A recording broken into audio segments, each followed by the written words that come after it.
Yes, that's, okay, for those of you reading, this is the speaker that's going to pick you up for the Zoom call that's in progress. And Stephen Okay. just lets people in and so forth. Okay. So you don't have to worry about it. It's up here, right at probably almost at where it would be good for you. Oh, good, Anita's here. That's perfect.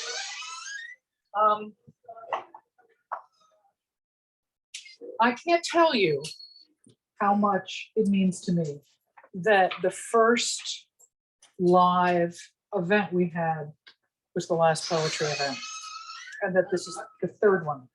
We've had Karen Amano Young wrote a book called Antarctica for children, and she was the last live event in the bookstore before we shut down, and she was the first author event when we opened back up again.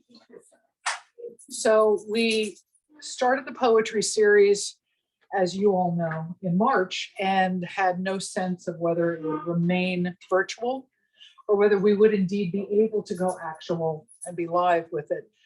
And I just decided to fish or cut bait and just do it.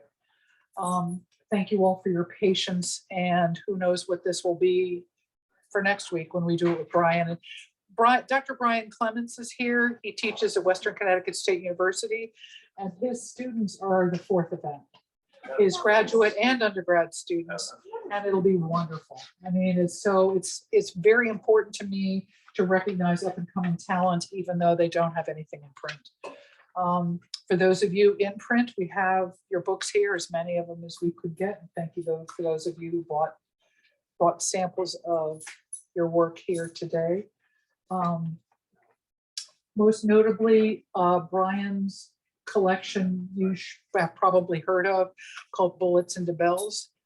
I'm not going to take a lot of time to explain what it is, but it was in the aftermath of the Sandy Hook shooting that collection came to be. And it was read off the floor of Congress on the anniversary of the shooting. And I just can't say enough great about it. So I just want to share that as a collegial moment. You asked about the bookstore. The bookstore did what everybody else did. We shut down, we became a warehouse, and we were scared to death like everybody else. But somehow this community decided that they wanted to keep their local bookstore alive, and they came here. Whether that continues or not is really up to me. I've gotten them and I want to keep them. We also have, please excuse me, a lot of New Yorkers that have moved into town that are discovering that I am not open 24/7 and that I don't carry everything. They walk in and they still ask me for their antique collectible book on watch repair and are surprised when I don't have it. And kind of, okay. But we're educating them, and it's taking a bit of time. We are going to continue to have live events this time of year. If I all of a sudden shoot you an email saying, we're setting up tables and we're going to sign some books on the sidewalk, come if you want to, that's really designed to be a last minute invite. So take it for what it's worth. If you can come, great. If you can't, great. We just want to have people have the opportunity in a safe spot to be with people and take advantage of as much of the nice weather as we possibly can. And that's kind of it. I mean, poetry has really become very trendy right now. Aren't you all lucky? I mean, it's just so wonderful. People come in and we have a poetry section where people take a stool and sit down in front of it. And it's wonderful. For those of you who have not experienced the Write America series that we do on Monday nights, Roger Rosenblatt, who was a correspondent back in the day with Judy Woodruff, who also is now retiring, curates the series.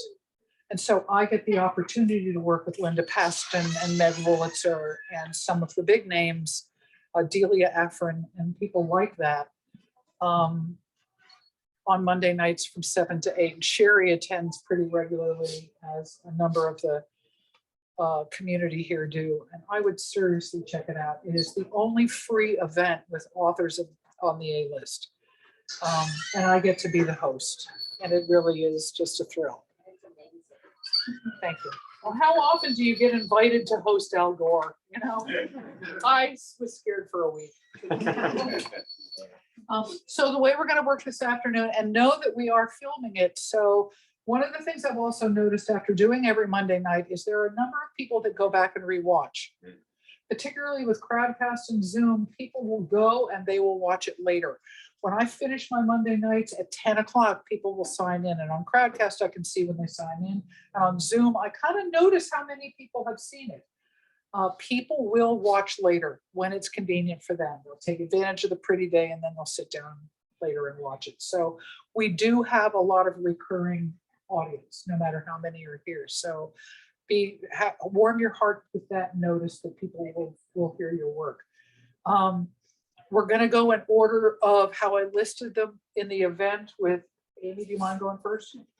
Amy, David, Donna, Jack, Phillip, Sydney, and Rick, our new poet laureate. If you've not met him, Rick Magee is here.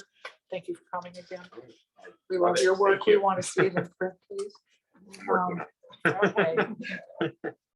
It's read for 10 minutes.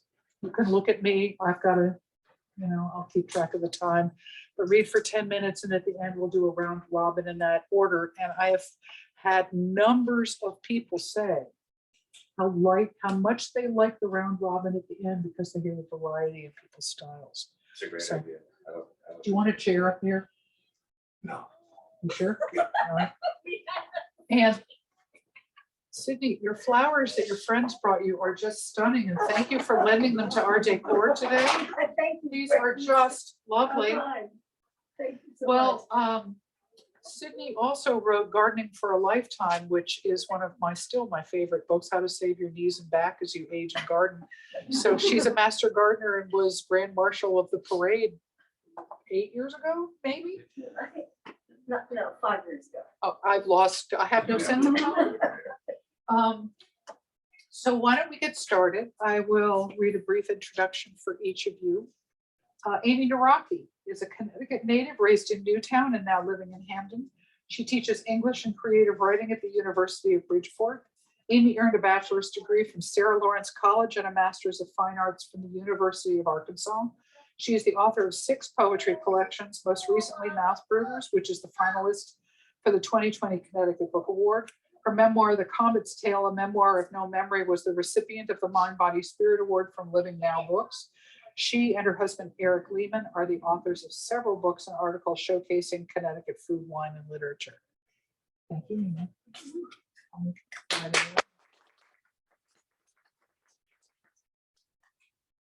It's a no-brainer when Alice asks.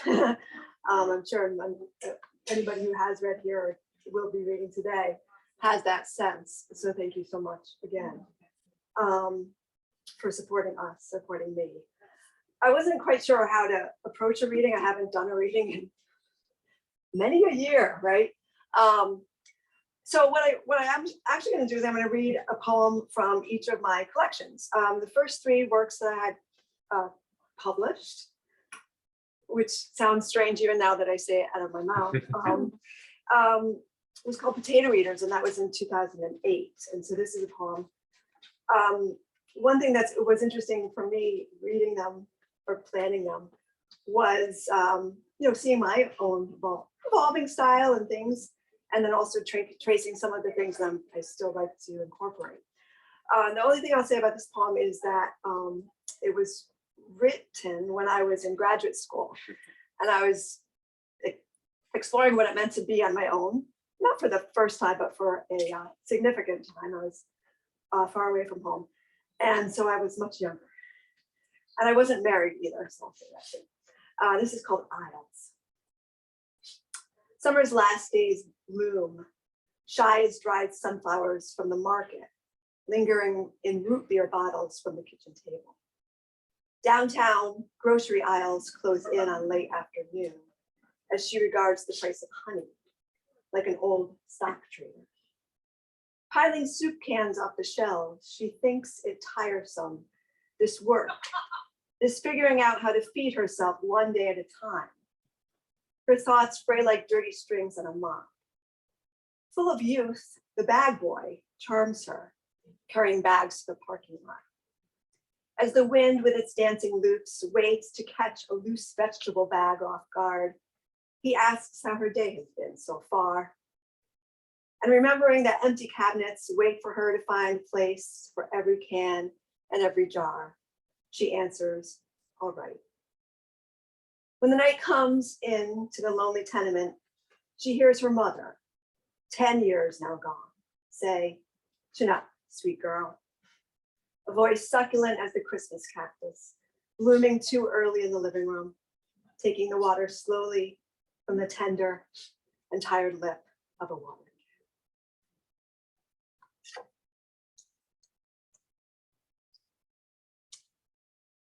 I didn't do the edit, but it's been more than 10 years since my mom died. So. This is from Nomad's End, which is my second collection. The first three were chapbooks, so they were smaller collections, and that's a great way to get something published. And I think I still like the concentratedness of those shorter collections. So this is called The Sky's Version of Truth. So what about the laziness of light? Taking its sweet old time getting to the eye. The sky having no reason to be false, teaches memory, a peek of what the elders must have seen. Cassiopeia learning to dance, Orion earning his bow, Taurus deciding to charge. A navigator's dream, what the eye catches, is an old light. What we rely on most is thriftiness. Whatever speed it takes, the open road is just dotted lines. The trees last goodbye to summer, just lament. It's a different kind of blindness. Seeing too much, seeing with the heart, light alone or a blade of grass. Loving the blindness, the eyes see a pattern. The round dome of sky, the traffic of night, ad infinitum. Connect the dots, the sky is saying. I see a banjo, the spokes of a wheel, the claw of a crow catching me. Maybe a duck-billed platypus playing the trumpet. I can almost hear a star's last sigh. Perhaps legacy is spelled out the way memory returns to you so many years later. You remember the leaves, the rain, the sound of a breath stopping 3 rooms away.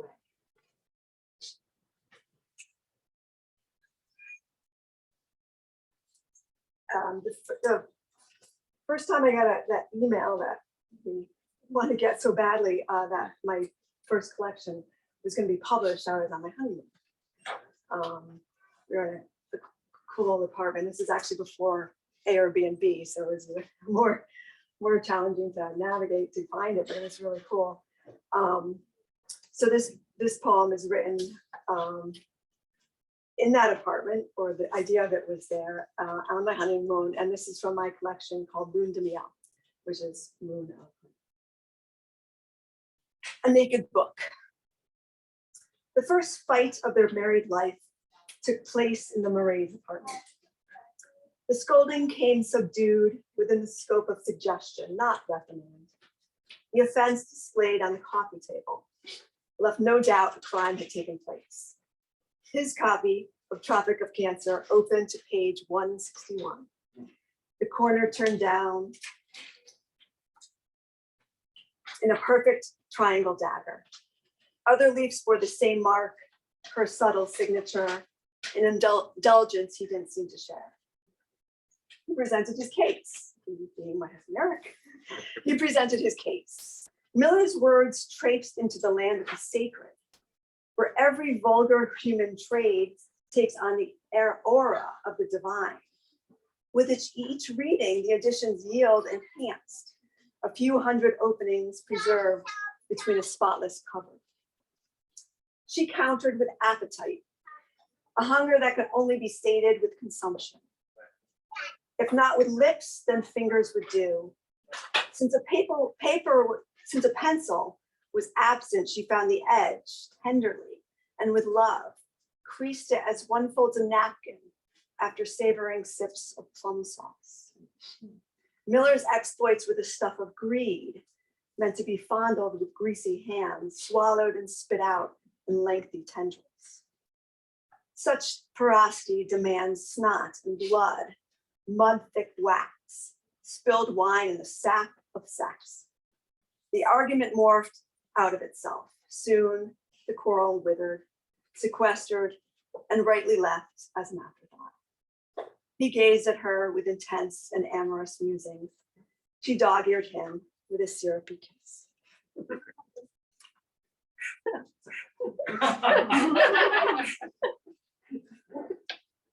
When you're married to a reader and a writer, you know, you have quarrels about whose book is whose. And, so this poem is from Four Blue Eggs, and it's the title poem from that collection. Mother Robin sits impatiently under the clothesline. Inchworm and beak returns to her bundle only when the large figure that looms above the timber of a false tree abandons curiosity, tiptoeing away in stillness. Day by day, this foreigner monitors the progress of the four blue eggs, sneaking peeks through the thin slats of the deck, the nest settled on a rafter underneath. Before the hatching, roundness obscures the old disaster of pre-birth, squished into shells, formlessly telling little of future wings. The understudy anxiously goes about her gardening, gathering dry, paralyzed insects from between the loosened petals of a marigold, taking them with her through the sliding door. In hours, it seems, their beaks open in curious diamonds. Unfeathered and sloppily pink, the four breathe in unison, awaiting their next meal. Their winged mother reclaims them obediently. Abandoning the fledglings is not easy. Unattended by the camera's eye, unnoted in a field guide or baby book, they'll lose their dinosaur shape too quickly and disappear into styled feathers and worm hunts. Despite the surrogacy she has lent them, the watcher knows their first takeoff will go ahead without her. Before goodbyes are settled, before her own feathers are wide enough for them to flourish under.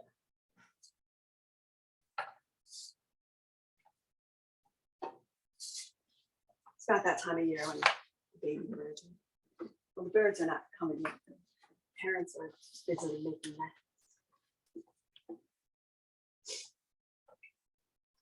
This is from Reconnaissance, which came out in 2015 and then published it with a new cover in 2017. It's called Long Shot, and there's an epigraph at the beginning from Eudora Welty. It's about photography, and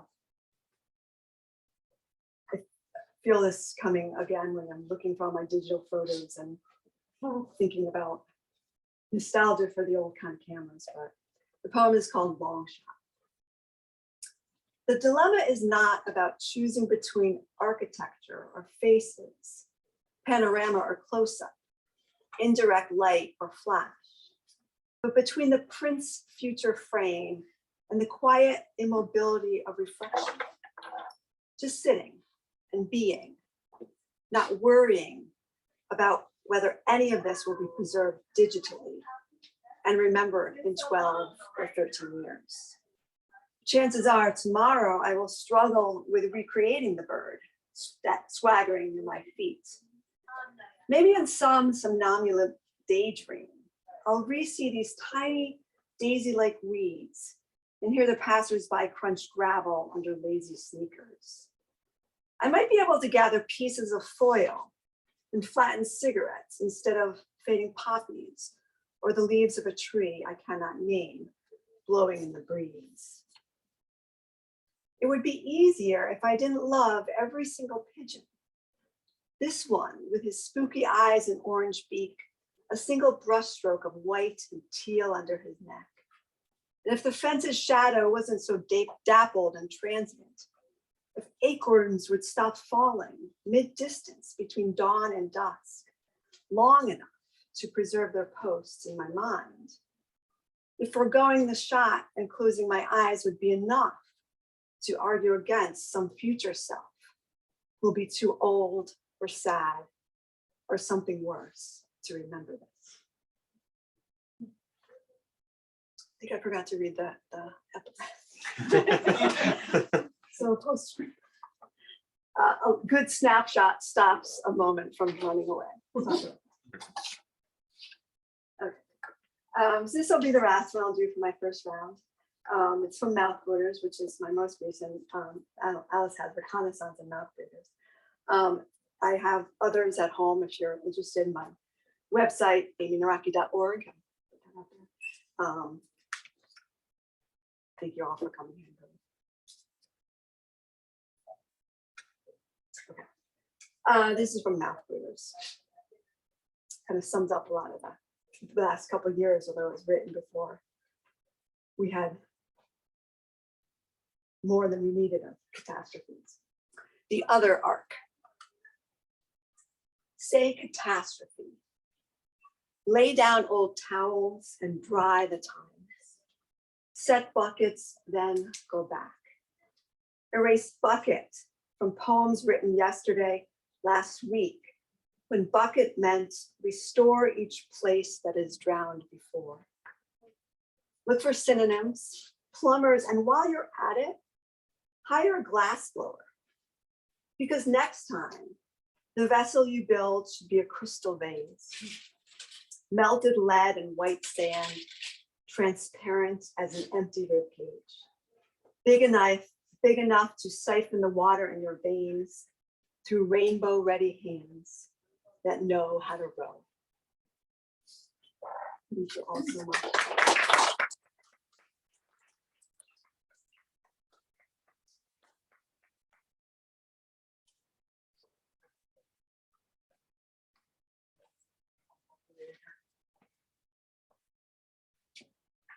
David K. Leff is an award-winning essayist, Pushcart Prize-nominated poet, and former Deputy Commissioner of the Connecticut Department of Environmental Protection.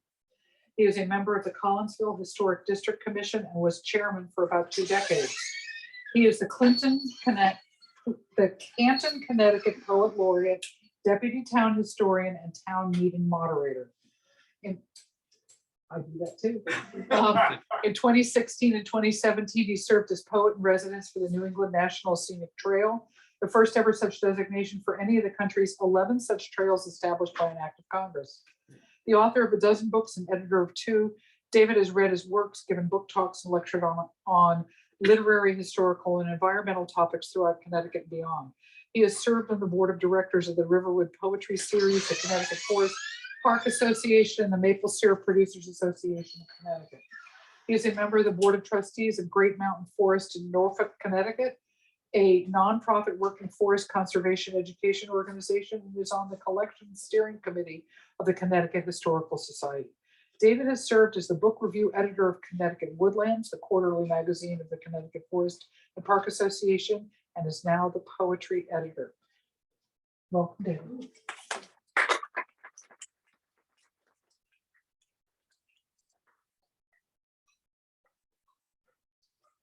Thank you very much, Alice, for that very kind introduction. I think the only thing you could add is if you started with my childhood.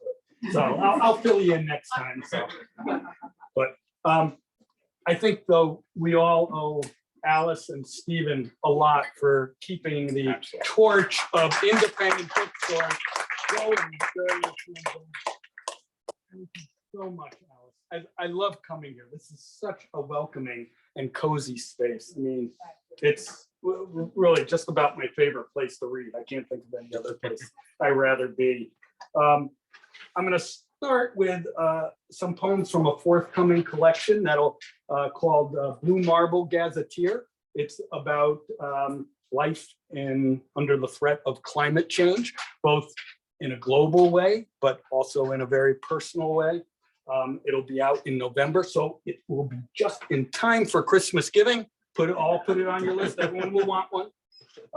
The first one is called Bird Song, and it starts with an epigraph from the New York Times on September 19, 2019.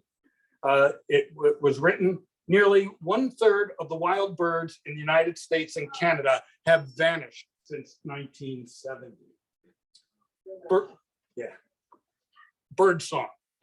I awakened to ghost birds, my ears ringing with dawn choruses past. Robins, finches, warblers, thrushes, and wrens erupting in melodies so loud and full I could not think. My mind carried on a freshet of sound.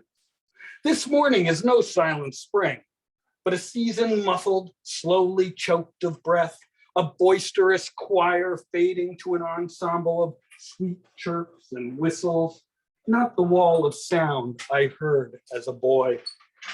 Connecting earth, air, and water, wings and hollow bones morphed to totems, portents. Is there freedom or courage without eagles? Mystery, absent owls peering into darkness. Peace and healing minus the grace of cranes. I need no homing pigeons when hushed bird song augurs anxiety and awe, messages me on the planet's health. Must every feathered thing be a canary, every backyard, street corner, and hilltop a coal mine? I do have an alternative to this. This next one, also from the forthcoming collection, has some salty language in it. Not my own, but coming out of the mouth of a character to whom it belongs. So if anyone has any objection to some salty language, please, I've got an alternative. Yes, and you can plug your ears. This is called The Last of the Real Norwalk Lobstermen, and it's about Henry Backer, who was a longtime lobsterman down in Norwalk. He died maybe a dozen years ago or so. His son, Terry, was a state legislator and the first Long Island Sound keeper. Both of them were friends of mine. Last of the real Norwalk lobstermen. Henry grabs the buoy with a boat hook, wraps the line on a winch, and hauls a 7-pot trawl, bits of seaweed and mud flying off the rope. Large gloved hands snatch wire cages as they surface with a dripping splutter. Muscular, with a creased, leathery face, spindly chicken legs and short pants, and bulging biceps, he's Popeye, escaped from cartoons and comic strips, shaped by 75 years of sun, wind, salt, and tides. Caught in the wire parlor, several glossy, dark olive lobsters scuttle about like giant Jurassic insects. Shorts and a few eggers, spider crabs, and a starfish go overboard with a plop. The keeper's tossed into a tank of circulating seawater. Looking out at clusters of colorful plastic buoys like a field of floating flowers, he points a finger. Greedy sons of bitches, he says, a voice rising from a low growl to a godly bellow. Some of these bastards with a couple thousand pots aren't making a living, they're doing a killing, raping the resource. In a tattered orange apron, Henry boasts about his new Harley, cuts thick chunks of stinking oily mackerel, stuffing them into each empty trap. Lobster's gourmet fantasy. Years ago, he was bar to bar, raising hell, igniting fights. Now, everyone scrambles when they see this old fuck coming, he says. No telling what the SOB will do. Henry puts the baited pots on the rail, slowly piloting the boat forward, each one falling with a rhythmic splash, quickly disappearing beneath sun-sparkled green water. There are no laws, he explains, just restrictions on people's lives. But he keeps close to the pulse, tying up his 36-footer each night beside the police boat. Hosing mud, fish oil, and debris off the deck, he guides the boat around a maze of red, blue, and purple buoys. It's a pirate business, he says. Pricks soaking pots just to hold ground when fishing sucks, sabotaging boats, cutting lines. Henry fished until lobsters faded in warming Long Island Sound waters. A force of nature, he held on until nature gave out. Never pray for me, he'd laugh. No one gets out of here alive. I'm going to read next from my collection, Tinker's Dam. This is a poem about my visit to the U.S. Holocaust Museum. You may know that on the 28th of last month was National Holocaust Remembrance Day. so I think it's fitting. It's not a happy poem, but we should never forget, especially given some of the things going on in the world today. This is called Shoes. Blame the shoes for my tears. After saucer-eyed, half-toned photos of soon dead children, images of fenced-in, hollowed-out souls with starved bird-like bodies and rough-hewn wooden villages seething with life, destined for blitzkrieg oblivion. After the cattle car heaps of hair and gold cloth scarves, I cried over the shoes. Randomly piled, cracked, gray, and shrunken with time, in styles and sizes to suit every taste. I couldn't help but imagine the stolen feet they'd embraced. Footwear formed from animal flesh, now bent, rippled, and bulging with distinct foot shapes. I saw stillborn remnants of lost lives in those pediform death masks. When my grandmother died, I found shoes like these, perfectly shaped to her foot, old-fashioned as Yiddish inflected English. She'd sailed years before Kristallnacht, New York's harbor sparkling like crystal, like hope. A girl cowering in a fetid dish, she escaped the blood-spattered rampage that took her parents from a world the war then erased. That was the old country, Tatla, she quavered as I stood near her father's whiskered portrait, proud of my bristly teen cheeks. In America, we don't have beards. Returning to daylight, I blinked like a newborn on streets where all men are created equal. Eschewing faces, I glanced down to ethnicities of loafers, pumps, sneakers, boots, sandals, and flip-flops. Despite decades and thousands of miles, I felt history's heel and the gravity of my own dumb luck. Conscious of every footstep, I walked in well-fitted shoes. Next, I'll read from The Breach, which is a novel in verse, and it's about a Connecticut manufacturing town that loses principal industry, surprise, due to environmental contamination and foreign competition. And the story is told in the voice of the various objects in the community. So that these objects are eavesdropping on the people around them, and they tell this story. And this particular one, which is called Gents Walking Umbrella, is about an umbrella brought by a English lord who came to see the local banker. The banker wanted to raise money to turn the old factory into high-end shops and condominiums. And he left his umbrella, and then the umbrella tells the story and also reveals the fact that the banker is having an affair with one of his tellers, which you don't know in the story until the umbrella tells you. Gents Walking Umbrella. Some call me promiscuous because I'll open to anyone for pedestrian shelter in a cloudburst. Compact as a perched raptor, I suddenly burst forth like a bird taking flight, protecting whomever is in need. I could care less for what the negative nabobs of loose talk say. Handcrafted in London by James Ince and Sons Limited, makers of fine portable shelter since 1805. I've a black metal frame, gunmetal trim, a chestnut handle, and black fabric canopy. Feared to be misplaced, fated to be misplaced. My kind are engaged in a nomadic existence of serial ownership. Starting out with an English lord who called upon handlebar mustachioed banker Cogswell, I was forgotten at the Savings Society, witnessed many mortgages and commercial loans. Teller Ellen Bostwick borrowed me on a rainy afternoon, and I spent a month in her bedroom, where I blushed at occasional visits from Lord Estabrook's banker friend, who seemed to delight in the lady's long legs and squealed quite expressively in ecstasy. On a stormy night, Mr. Cogswell borrowed me back, only to leave me a fortnight later in the barber shop, where I waited out many a sunny day in a corner, listening to rather bold hirsute characters hold forth nastily on the factory's closing.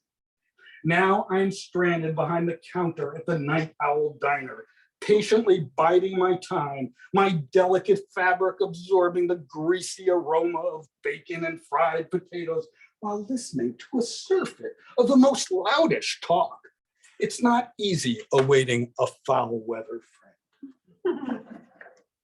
I'll wrap it up with a poem about a flower that's about to bloom along our roadsides. It's an invasive plant, but I find it very beautiful. I'm very fond of flowers, and at my age, I'm finally willing to admit to it. As a younger man, it wasn't something that you would tell me. And so this is called chicory.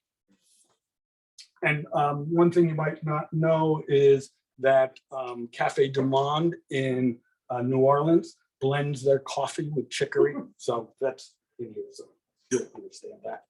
Chicory. Bright eyes of high summer bloom along the roadside, looking like tall, scraggly blue dandelions. Open at dawn, the azure discs face east at the sun, as do the devout in prayer or the dead awaiting resurrection. By noon, they have winked out, leaving only shabby weeds until light returns another day. Called ragged sailors for their faded navy dress, their seeds and plants sailed the Atlantic with fellow colonists and set deep roots across the continent. Shadowing humanity, they thrive on highway medians and in abandoned lots, and dare to push through pavement cracks where little else grows. We few weed lovers are seduced by their fleeting beauty, enticed by roasted roots chock full with the nutty flavor of coffee that teases without the kick of caffeine. Blooms thick for miles edge the two-lane blacktop, outlining it in blue like an airport runway lit softly at night. They call to mind the bitter black brew and beignets of Cafe Du Monde, heartbeat of the French Quarter, where people stroll to be seen in the sleepy heat. I fantasize the color of my lover's eyes and long for the look that urges me closer. Thank you.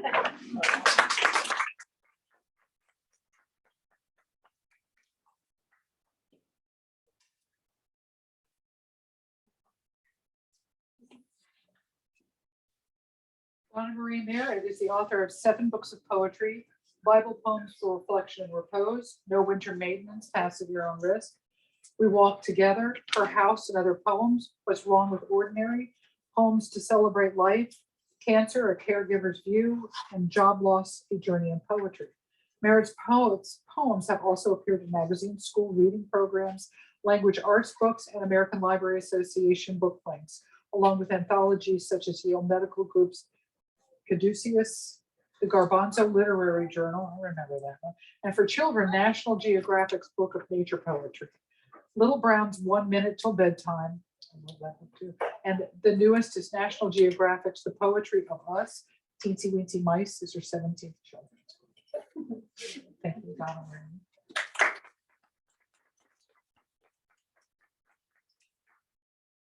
Right, 2 tough acts to follow. This book covers every poem in the Old and New Testaments. It took 7 years to write, took 2 years to find a publisher, and then another year before it was published, and then it got published right as the pandemic started. So this is really the first time people are hearing it.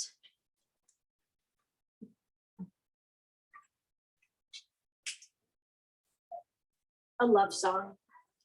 Who would not want a love song, a poem, something that says you are beautiful, loved, wanted, needed, cherished, adored. You are the light in your lover's eyes. He beckons you, whispers his love, longs to hold you close to his heart. Every sorrow has passed, every tomorrow you will share.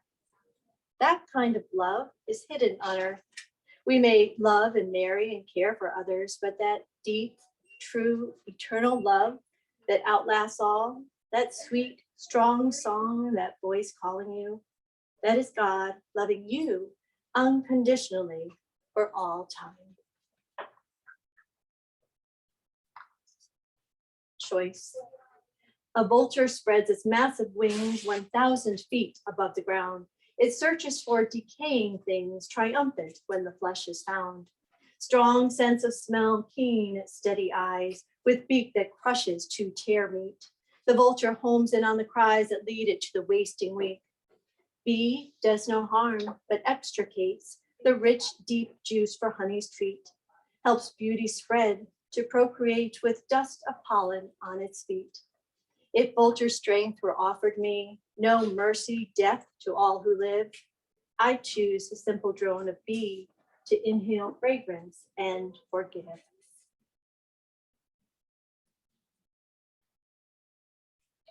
This is called nourishment. I like spinach pizza with a glass of red wine. Chocolate and peanut butter, they're sublime. I'll bet that you too have your favorite foods, delectable dishes that lead to good moods. Have you tried filling up on the most satisfying? Dine on God's word, no calories I'm buying. And what I've tried to do is to bring all this into life today. And I don't want anything to come across preachy. I just want it to apply to everyday life. This is called Come. We think we are so strong, nothing can harm us. We can save ourselves, can protect our family. We surround ourselves with sturdy walls of solid brick. The trick is to keep others out, keep our stockpile in. It's an illusion. Those are not bricks held together with mortar, but thin limbs quaking in wind, shaking fledgling figs, loosening their weak grasp, cast to ground underfoot. Be strong of heart instead. Tread lightly on the feelings of others. Do not shut them out. Share not only your goods, but the good within you. Connect, confess, bless, be blessed. As cold fortress of clay melts away in day's sun. And you will breathe, and you will live. You will see beauty in every life here. You will find awe in what is to be. You've spent enough time in your self-made prison. Come, walk in the light.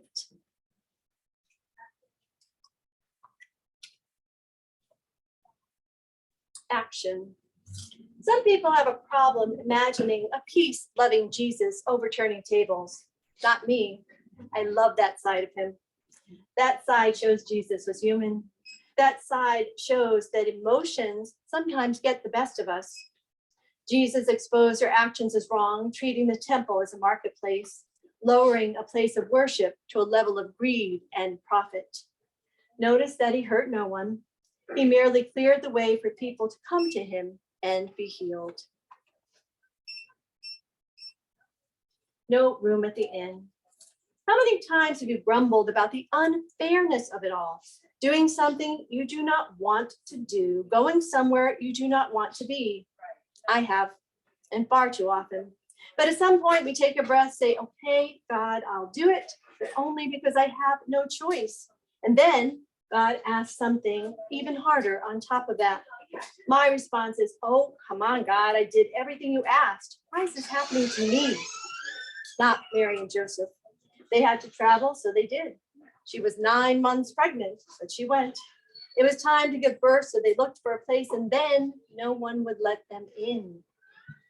My response is to whine when the washing machine breaks, and there's a mountain of snow to shovel, and the toilet overflows, and everyone needs something, and my day is too crazy to have a second to myself.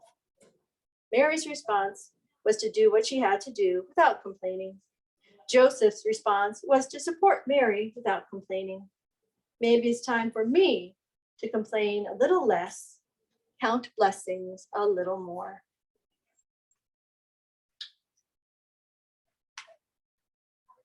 Do whatever it takes. Zacchaeus had to see Jesus. He knew life would be better if he could only see him, but the crowd was thick and Z was short. That did not stop him. Z climbed a tree. He cared not what anyone thought. Be unconventional. Find a way to get to Jesus, and he will say to you too, I must stay at your house. The joy Z felt. Jesus accepted him in spite of everything he had done. Tax collectors were cheaters who collected more than owed, who got rich by robbing others. But Z was done with that life.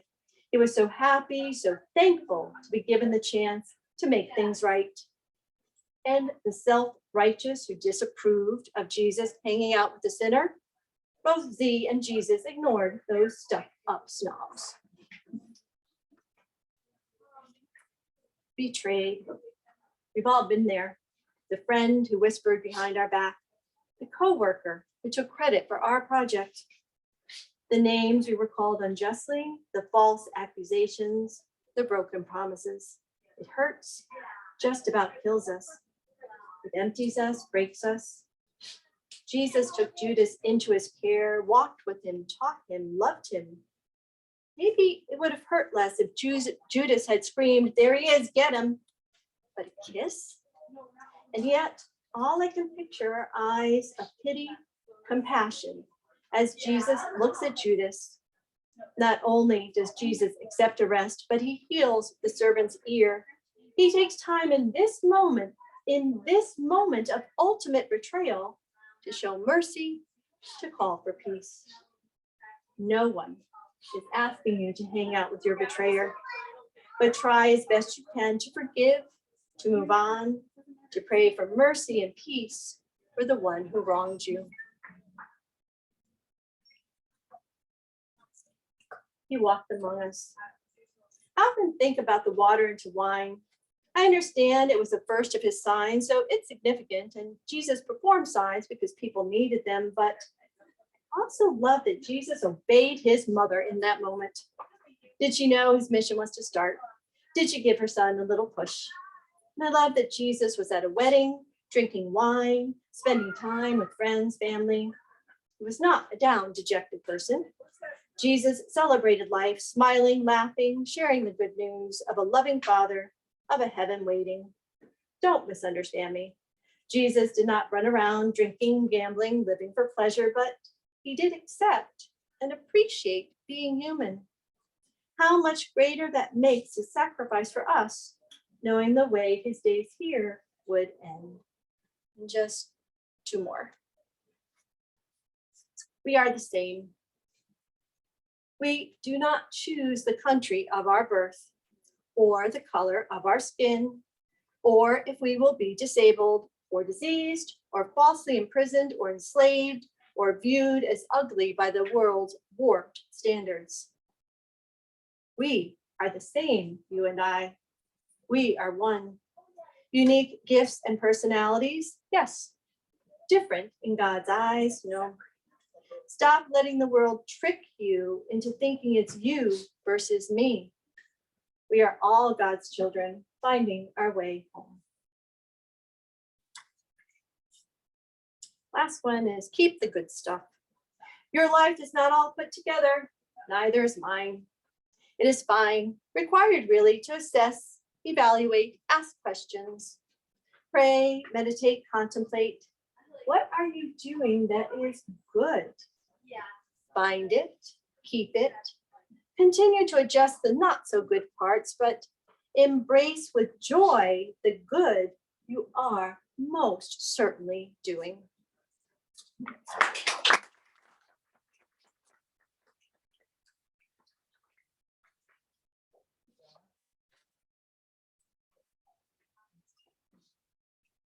Jack Powers is a retired teacher who is the author of the poetry collection Everybody's Vaguely Familiar, as well as scores of other published poems and essays. He's currently submitting his first novel. He was the co-director of Writing Center and taught writing, English, special education, and math at Joel Barlow High School for 38 years. He was a coach for ruler implementation at Yale Center for Emotional Intelligences. Powers is now an educational consultant, a poetry workshop leader, and an occasional college essay tutor. Thanks, Jay.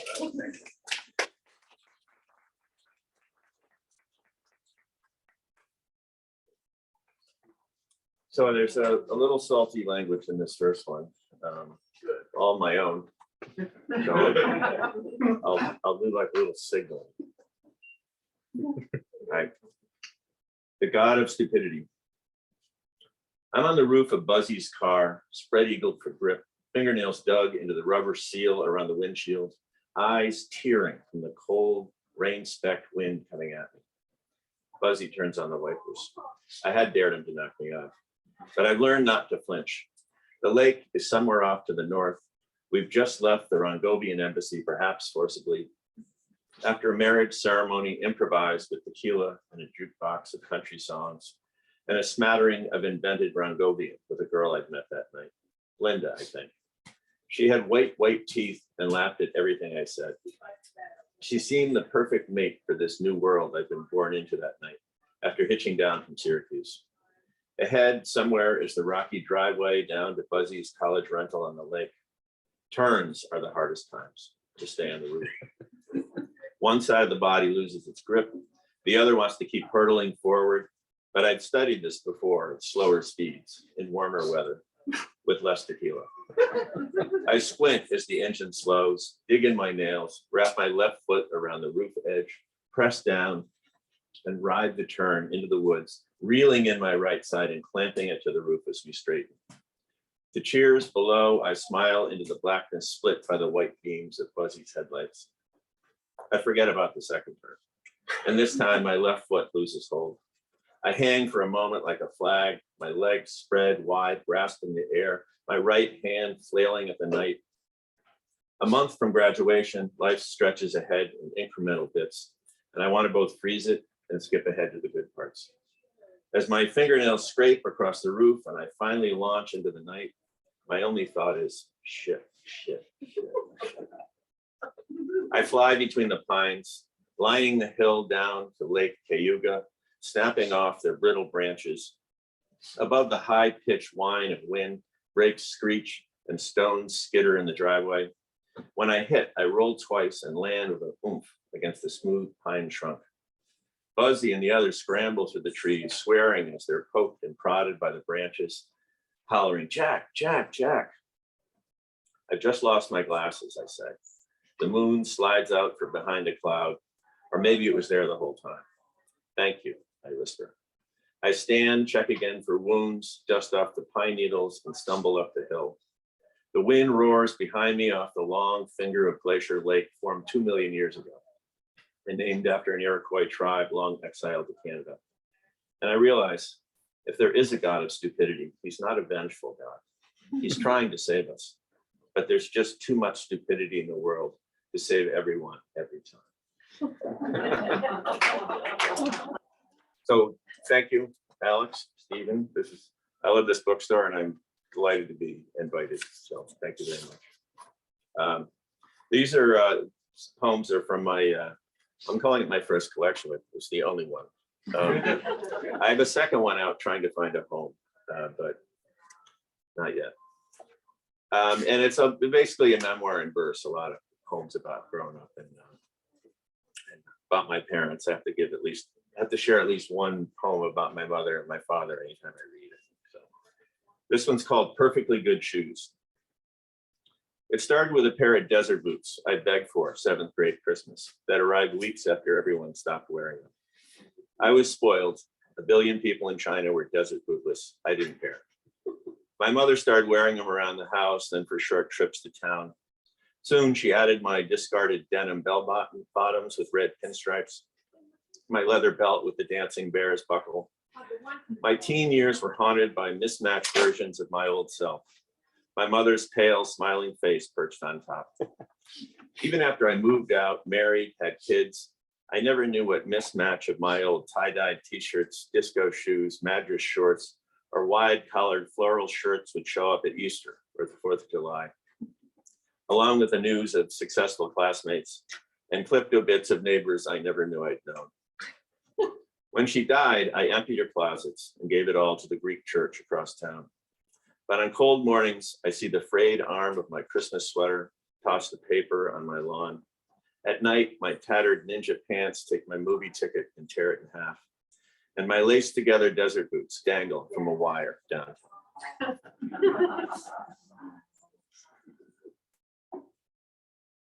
Okay, now for Dad. Spitting image.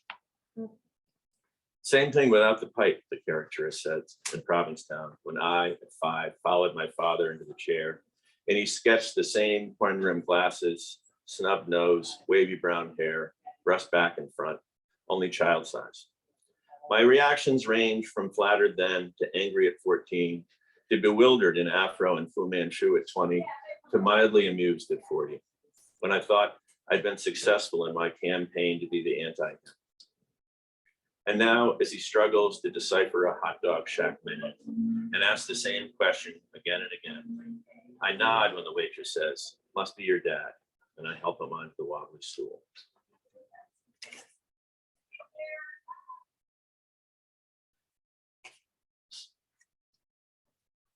And this one is called Counting. My wife couldn't make it, but if she was here, she would be in the back saying, I wasn't watching Whitney Houston's funeral, so I just need to, she should get equal time. It's usually part of any reading that she's in the back giving her version of what happened. I think adds, I like it. I think it adds for her. Counting. Whitney Houston is dead, found in a hotel bathtub just before the Grammys, as if she just slid down, awake or asleep, and let the waters claim her. And the airwaves are full of The Preacher's Wife and The Bodyguard, I Will Always Love You, which I learned was written by Dolly Parton, a fact I can't quite wrap my ear around. And as Anne watches the funeral broadcast live from the Grand Baptist Church in Newark, I wonder how such talent can lead to such misery, and if the two are related at all. I mark up some papers, read the baseball scores, give the cat his pill, and wonder if celebrity is the greatest drug of all. How else to explain reality show Whitney dragging her plump preteen daughter into our living rooms as she and Bobby camp out, pretending to have ordinary lives? All the has-beens and the almost were's on celebrity rehab, trying to reclaim their lives or die famous. And think how season 4 ended with the mother of an overdosed rock star forgiving her drug-addicted rock star buddy who watched them die. She said, you don't have to live a fantastic, incredible celebrity life. You can live a boring, predictable life, and you cannot believe how rich that is until you're in it. And though I don't believe, I understand religion's pull to give certainty and dignity to ordinary life. I understand celebrities' lure to make a memorable life in this all publicity is good publicity world. And that night, when Anne orders the Devil's Row and I, the Mango Tango and the Godzilla roll, and eat them with the chopsticks still attached because I'm too embarrassed to ask for a fork, I watch the 2-year-old at the next table eat her rice and mimic everything her 4-year-old brother does.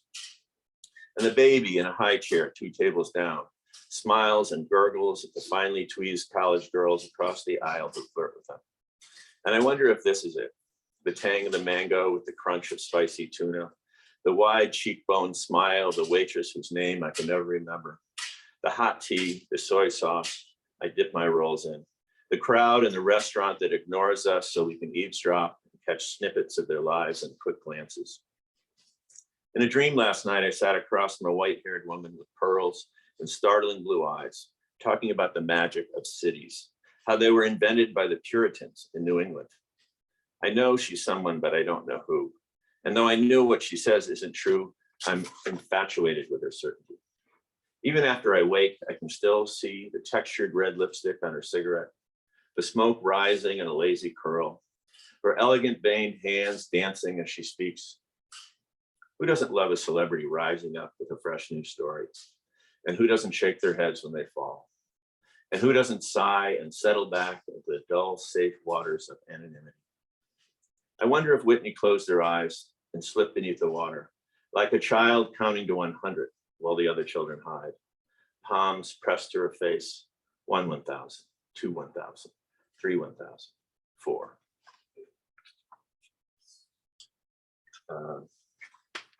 And I'm going to read a poem from my, what I hope is my second collection.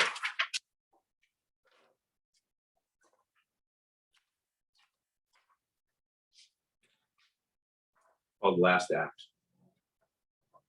I laughed at my doctor as his patient, who said, I want you to be my last doctor. Imagining him checking off his list of last barber, last mailman, last mechanic. A dark laugh that ended in a shared sigh at his audacity and ours. At 65, I've started thinking about my last dog, my last house. I figure I have 10 good years left before the marbles go. Time enough if used well for one last act, one new start, but no time to lollygag. My yoga teacher says, breathe, just be. My writing teacher says, cut lollygag. Instead, I look up synonyms and linger in the shilly-shally of now, the dawdle, crawl, the tarry, drag, and lag. The assonance of last act, of sound slowing time, laughing at marvels and audacity, of planning a last anything. And then the next poem in that is, so that's the opening poem. This is the second one. It's called Losing Things. My wife worried what we'd do when we retired. So far, we're spending it looking for things. Keys, coats, glasses. Sometimes they're on our heads or in our hands, sometimes on an odd shelf. At first, it's irritating, then a challenge. I walk the house looking for my wife's eyes, from breakfast table to bathroom, in closets and couches. Or I think like a wallet or a phone. Where would I hide? As my father's dementia deepened, he lost his edge, his quick sarcasm. Or maybe he just forgave us, released the resentments, forgot the ways we'd let him down, and became, if not a hugger, a ready smiler, a back patter, a fan. Once I found a birthday card drawn by my son at 2. It looked like a smiling potato. When dementia comes, I hope it's the forgiving kind. And then I just want to, I have spent the last 2 weeks being grandpa nanny to my 3-month-old granddaughter, as my son has gone back to work until mid-June. I'm going back tomorrow. And so, well, this tells the problem of trying to write and being grandpa nanny. It's called Grandpa Nanny's Not Writing. I want to capture the rhythm of the day: wake, diaper, bottle, tummy time, share time, maybe a stroll to the park, sleep, short naps now, wake, diaper, bottle, play, sometimes another change, sometimes a bottle to sleep. When she's down, I make lunch, empty the dishwasher, make the bed, fold the laundry. Sometimes I'm halfway done when she wakes early with a wail, and I fold her in my shoulder, walk her up and down the hall, humming and patting and pacing, trying to coax her back to sleep. Sometimes it works. Most nights I fall asleep with a sigh, wondering how mothers ever got any writing done. Knowing why that steady rhythm of wake, change, bottle, sleep didn't make its way into more poems or stories, really short stories, conceived before sinking into deep, deep sleep. Thank you.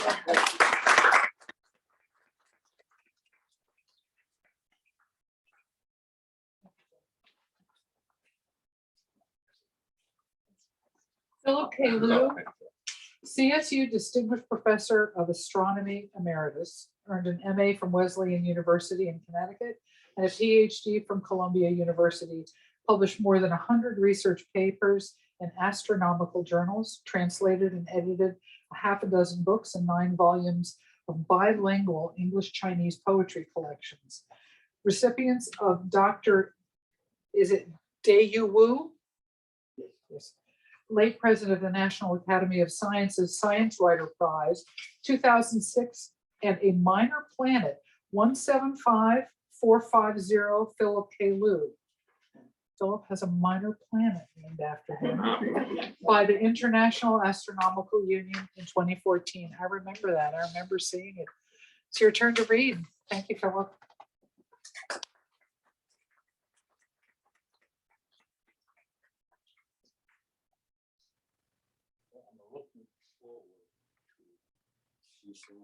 Some of my old friends. Reading is not essential.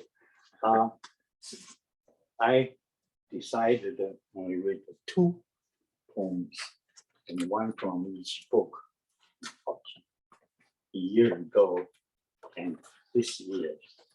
Well, you can learn more about me. I think I know myself. Okay. The first one I wrote last year about my childhood, 10 years old roughly. The second one I wrote this year is about my retirement, which the span is 80 years different. But I wrote them in 2 years. The first one, it's called the Searching for Prosper.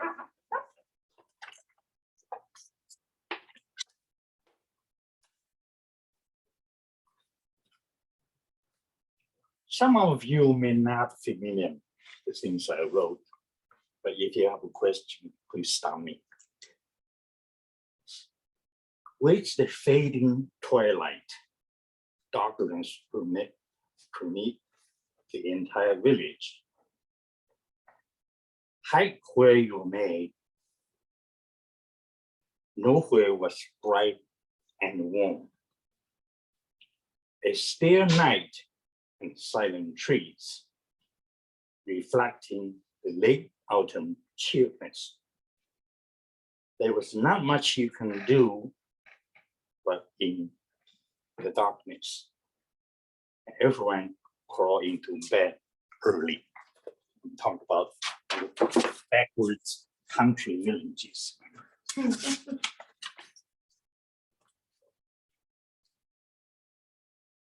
The village life and its movement was in obtuse as a water buffalo, and some of you probably never see one water buffalo.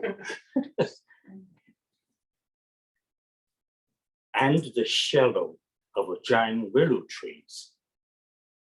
I grew up there in my childhood, longing and dreaming to escape. Not because I dislike my home, only wish to see the outside world.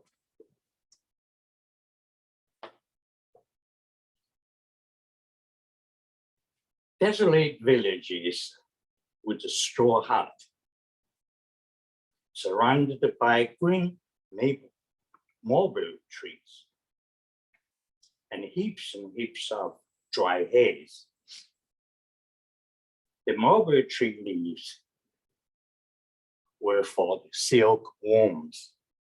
And I think most of you don't know what silkworms is. Probably you'll never see it here. Sweet, juicy berries for kids and the birds.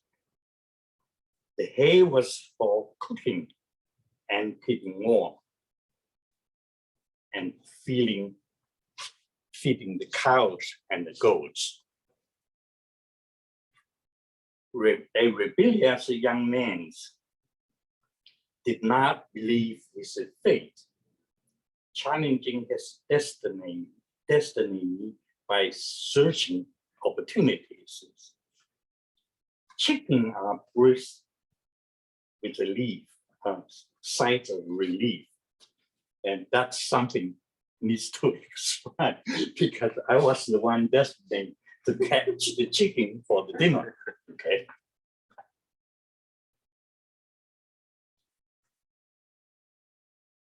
And no one would catch them for a meal.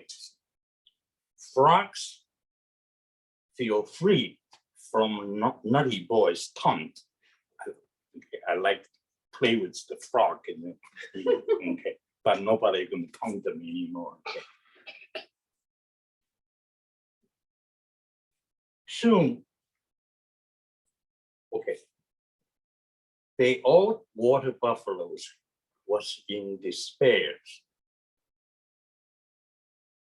And soon would miss her young escort, which I was the one to take care of it, okay, leading her to have a fresh grass and haze. In my youth, I only had a vague view, nor know how far and where I could go. My outlook was limited with my traditions, bleak childhood, and social stratifications. It seems that everything had been carved for me on a piece of stones. I was that stone. but no privilege to have anything to say.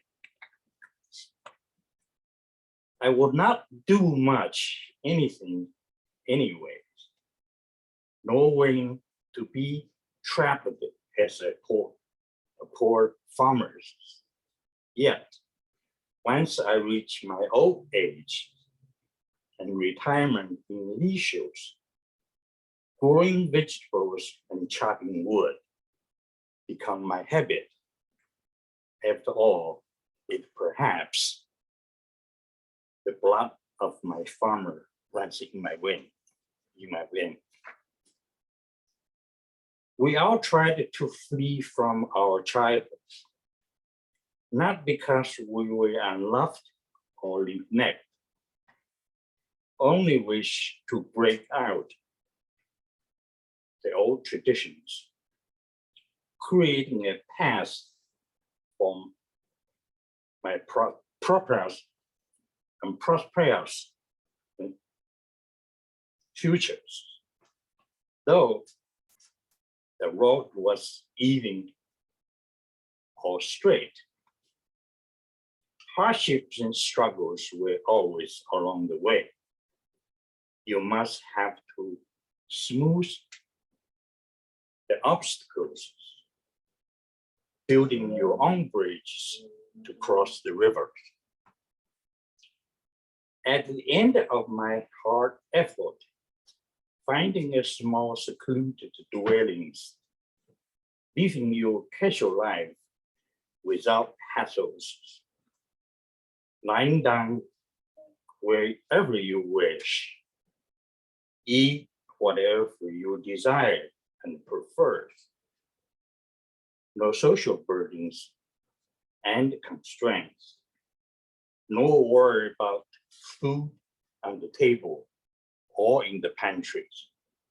Perhaps that is why we fled away where there was no prospect.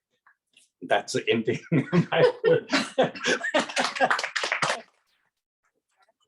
Wow, this is 80 years later.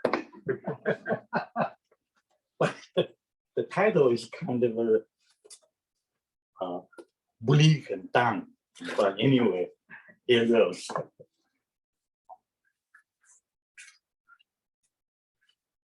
I call this a chair in the shed. A chair in the corner of my shed at back of my house. Cold, comfortable, and quiet. A secluded place for reading after retirement. Feeling somewhat bleak and down, the chair is neither same and at my old corner office, nor in the teaching building at the top floor. That was before I retired. After I have read hundreds of books in about 20 years of leisures and written about a dozen books, the chairs are still there at the corner, serve me at my critical need. It had helped throughout the years. I'm the catalyst for what I read and wrote. Suddenly, the year 1999, that's the year I retired, which is already 20 some years ago. There's more 20 years ago, 30 years after I stopped teaching, I was on top of the world in my professions, with ample funds in my research and all exciting adventures and travels, organized international scientific conference, building observatories abroad and on campus. This is I'm talking about West Connecticut. Then abruptly, I woke up from my indulgence, deciding to take a low road in life, planning to read, write, and grow vegetables. Give myself a bit of controls, relaxing, reflecting, and enjoying. Not running like a headless chicken for all those meaningless achievement. Who cares? I live or stay. I'm in retirement. Okay. At the hyper fanfares, the chair in the corner of my shed gives me a place of sanctuary. No applause, praise, or price.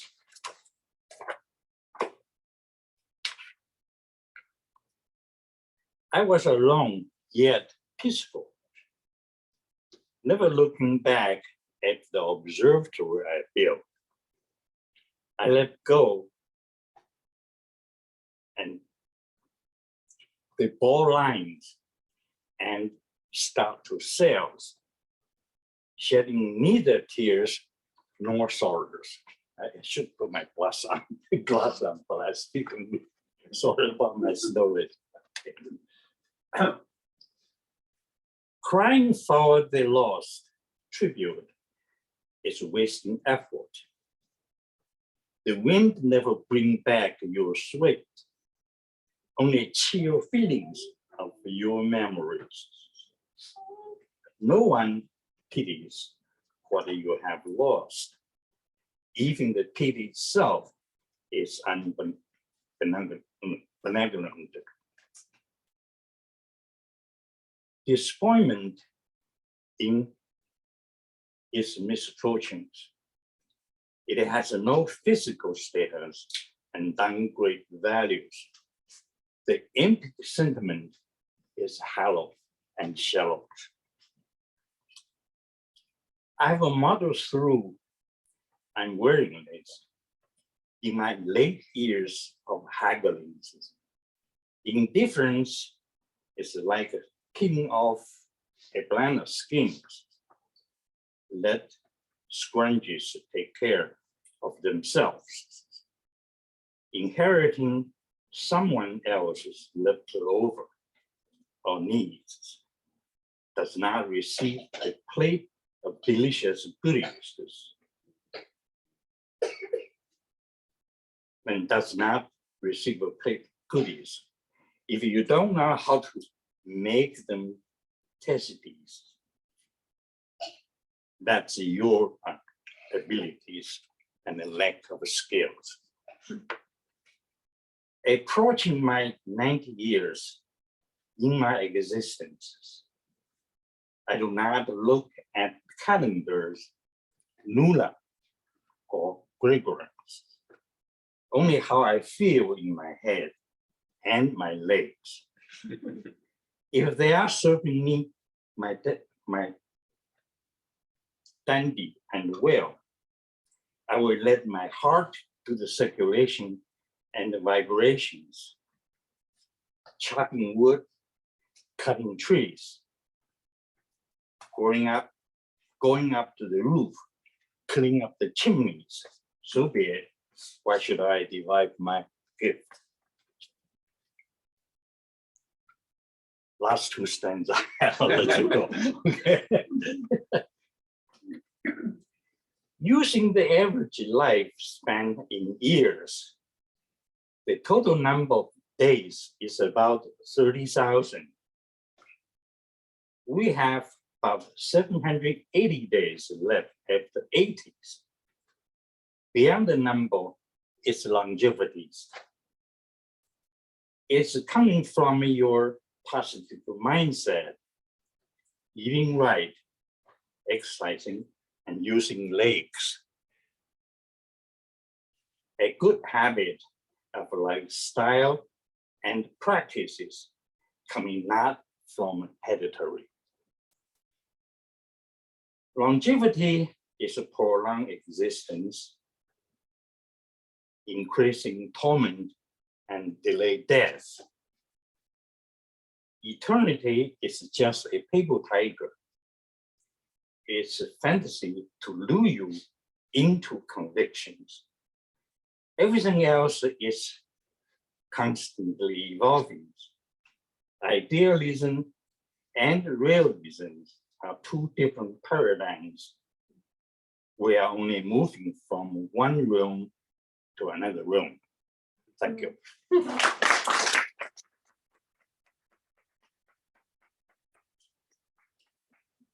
you be willing to read that last stanza in Chinese so we can hear it in the other language? I would love to hear it in Chinese. I don't understand it, but I'd love to hear the rhythm of it. Okay, let me try.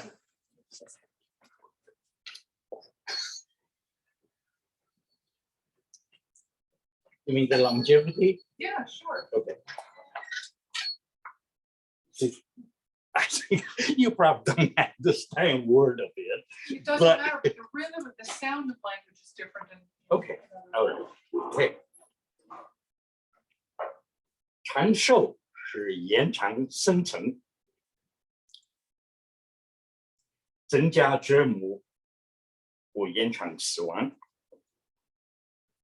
永恒这是一个纸老虎，因此屁股太高。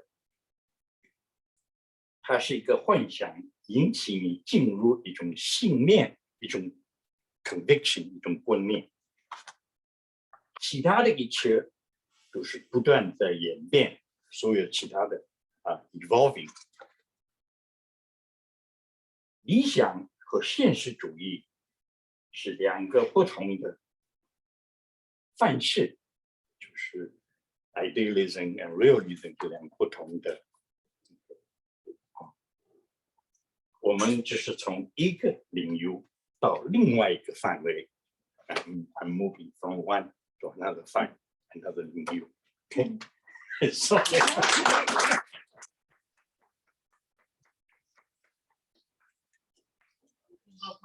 wanted to hear a little bit of the other one too. you try to put me on. Thank you, Phillip. Sydney Eddison. For her work as a writer, gardener, and lecturer, Sydney Eddison received the Connecticut Horticultural Society's Gustav A.L. Mellquist Award in 2002, the New England Wildflower Society's Catherine S. Taylor Award in 2005, the Federated Garden Clubs of Connecticut Bronze Medal in 2006, and in 2010, the National Garden Club's Award of Excellence. Her garden has been featured in magazines and on television. A former scene designer and drama teacher, Eddison lectures wildly and continues to teach a course on color at the New York Botanical Garden, Bronx, New York. Now, none of your bio in anything I found talked about your books. Everything talked about your gardening, which is spectacular.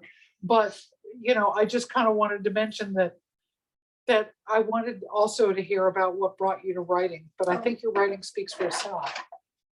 So thank you, Sydney. Thank you very much. I haven't, I've been writing for a really, really long time, as long as I've been doing all the other things. Oh, But I like digging. My favorite thing is digging.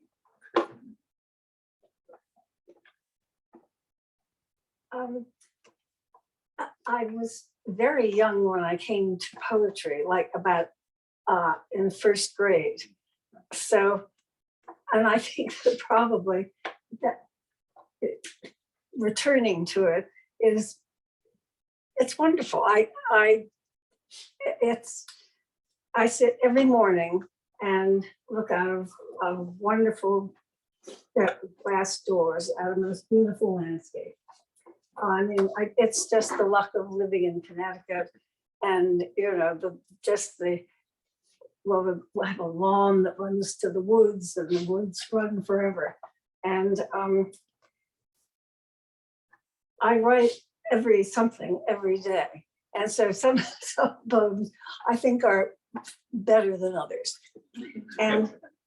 But I write every day because I feel that I really must, and it is a way of keeping going and keeping on. I think that was Mr. Churchill. This is called The Sacred Ground of Home. And I grew up at Woodbury, Connecticut, which was a wonderful place to grow up. And there was nothing but fields and woods. turtles in little brooks. And it was a wonderful thing that has really stood me in good stead my whole life, which I've been, yes, Philip and I have been around a while, and we're both glad for it and glad to be here. I'm going to read the preface to this book, which is, this is my 5th book of poetry. But I would like to read the preface if you don't mind, it's very short. Every morning, I sit at my kitchen table and gaze out of the double glass doors. There is always something interesting to see. Deer browse at the edge of my clearing in the woods. Rabbits make their home under the juniper hedge. Sometimes an elegant fox floats across the lawn. And recently a pair of red-tailed hawks has staked out my garden as their hunting ground. I love every stick, creature, stone, and blade of grass in this sacred ground of home. This is the stuff of which my poems are made. And so this is the first is called The Sacred Ground of Home. Somewhere in my surroundings, a poem waits for me. The words are hidden here in this sacred place that has been my home for more than 60 years. My husband and I tamed an overgrown cow pasture, and I made a garden. He cut down the brush while I dug flower beds and planted trees and shrubs. Today, I'm surrounded by the fruits of our labors. A change in the weather. In advance of a hurricane working its way up the coast from Florida, the air here in Connecticut is heavy with unshed moisture. Slowly, laboriously, a breeze moves the treetops back and forth. No rain has fallen, but the wind is picking up, and gray clouds scud across the sky. Through the sliding glass doors, the dog and I mark every change in the weather. On this still winter morning, pale sunlight floods the landscape. It is bitterly cold, and not a living thing stirs. The few inches of snow that fell over the weekend remain pristine. No footprint mars its perfect surface until I open the door and the dog bounds out.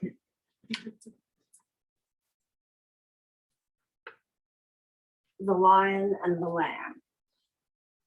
Yesterday, the month of March came in like a lamb, with a gentle breeze, moderate temperatures, and sunny skies. But today, the bare treetops thrash back and forth in a stiff wind, and the sunlight, though bright, fails to warm the restless air. The lion is in ascendance. Winter is not yet over.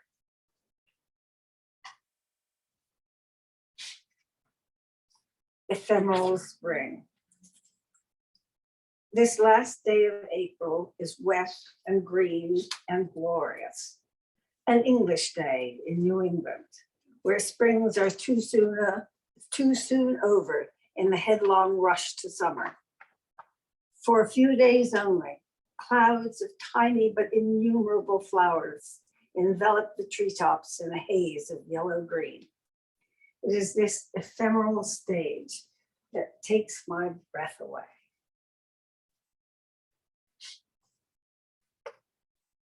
The languid days of summer. Gradually, the morning sun is escaping the treetops that have held it captive. I've watched its progress, blinding bright and slowly rising. Soon it will be overhead, at its brightest, but not its hottest. That comes later. When the earth gives off its stored warmth and the two meet, heat from above and below. How slowly they pass, these languid days of summer. Not today. On this warm summer day, the glass doors are open and the dog lies there like a miniature sphinx, her small, muscular little body stretched out full length. Her attention is focused on the spot where she saw a doe yesterday. But today, she scans the woods in vain. Finally, heaving a deep sigh, she rests her head upon her paws and soon is fast asleep. Summer rain. There is nothing more welcome than a soft summer rain. Today was hot and sunny, but a few minutes ago, the clouds rolled in and rain began to fall. Gently at first, but now in silver sheets that hiss through the trees, disappearing deep into the receptive earth.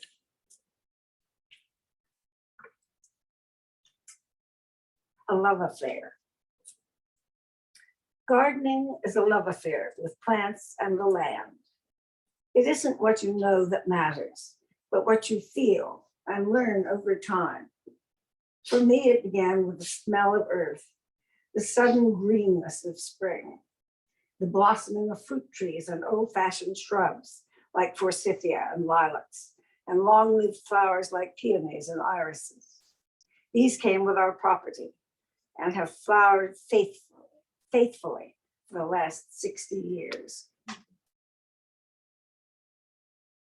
Waves of bloom. The joy of a garden is the waves of bloom that ebb and flow throughout the seasons. First snowdrops and winter aconites, then the shining faces of marsh marigolds, followed by pale primroses from Europe, and from Japan, primroses with tiers of pink flowers. In June, a green mantle descends upon the landscape of the calm before the wild revelry of daylilies in hot colors.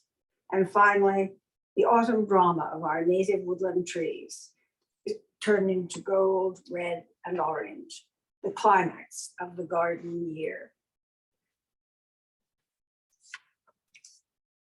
Heaven on earth. We had a little rain last night, the kind that turns grass green and invites daffodils to lift their trumpets, proclaiming that spring is here. It comes in a rush of resplendent brightness, marsh marigolds beside the stream that fill a vernal pool. Its banks studded with primroses, dozens and dozens of them, their yellow flowers set off by ruffs of crinkled leaves. Spring is heaven on earth.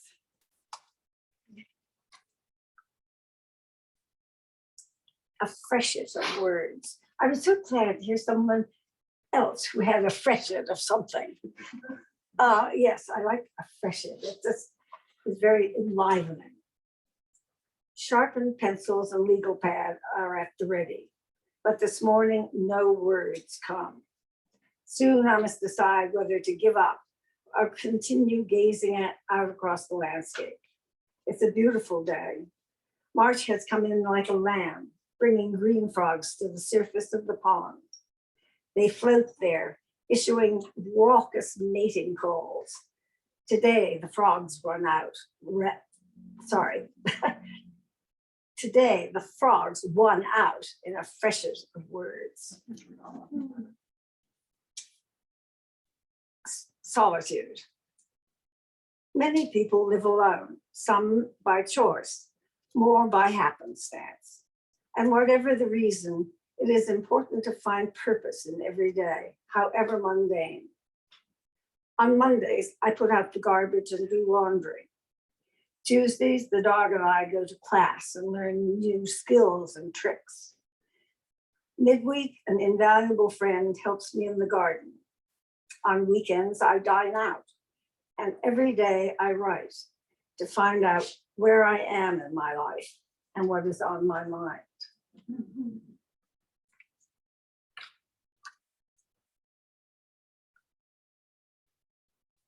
Cool comfort. On hot days like today, everything seems to happen in slow motion.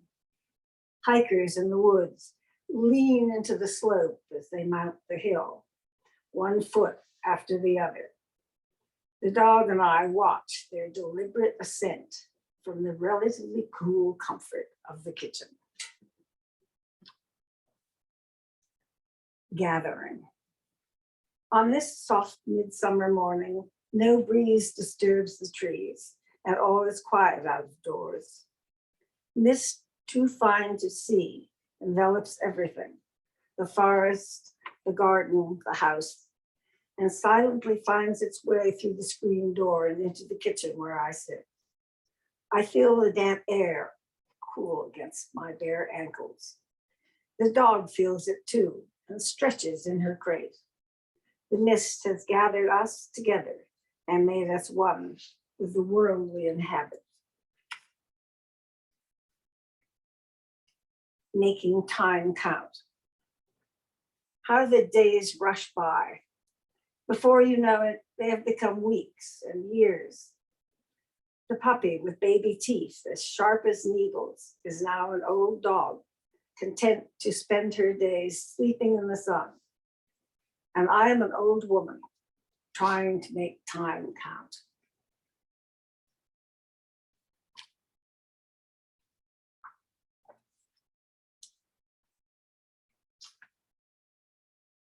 A birthday.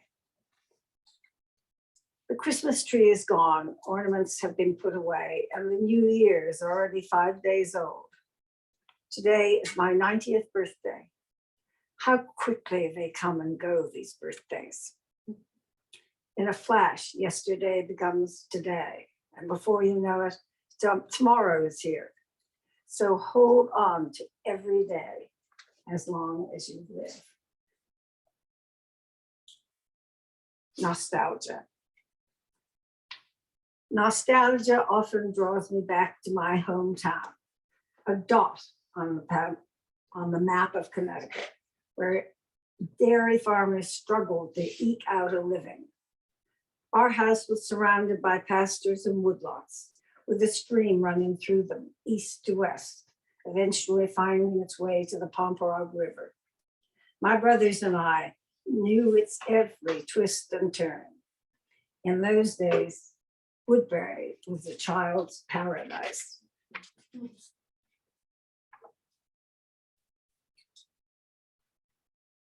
Autobiography.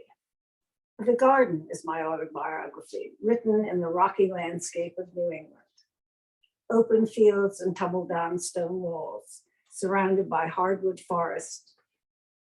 In my youth,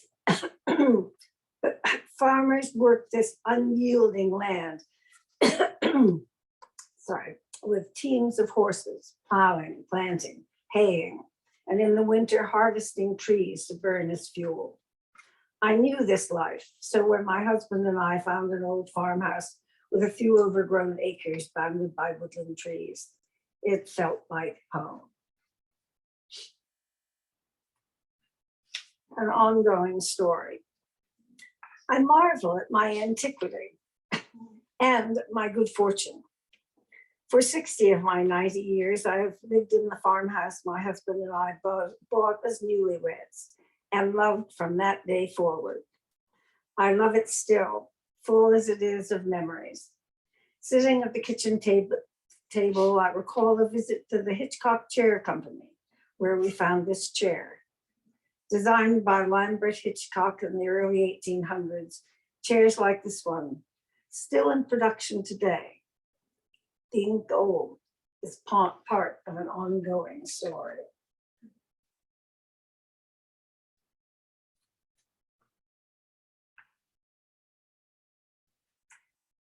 I woke up this morning to the growling of machinery outside my bedroom window. A backhoe was clawing an immense hole for the new septic tank. Homeowning is a job that demands a nodding acquaintance with plumbing, heating, and electricity, or at least phone numbers of reliable plumbers and electricians. My husband was an engineer and could do it all. In his absence, I struggle, but this old house and the garden are my life, and they bring me joy. treasure the days.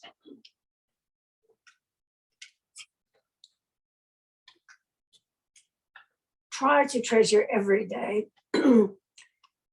Each one is precious, full of stored up memories. I remember the winter day my husband and I moved into this dear old house. 60 years have ticked by since then, and a lot has happened. But new memories are still being made every single day. Into the light. How the years tick by faster and faster. How many times have I made this bed, once shared with my husband? Years after his death did not pass so swiftly. Like the bed, each day had to be made anew out of habit and love, the two things that see us through the darkness and into the light. Sirens in the morning. Yesterday, the wail of sirens foretold the sad news of death in our neighborhood, a close-knit little community where 3 country roads meet. The people who live here have done so for more than half a century. There have been other losses, all keenly felt. And this morning, a new widow has wakened to the first day of the rest of her life. So it's just about time. How many more you can? I'll skip to the end. And just save one for the round robin. Okay. Not in the spring. Whenever the time comes that I must leave this earth, let it not be spring, when purple and white violets invade the lawn and cowslips lift their shining faces to the sun pouring down through the leafless forest trees. My old skin is fragile and can't take the summer sun, but in April, I turn toward its kindly light and bask in its warmth.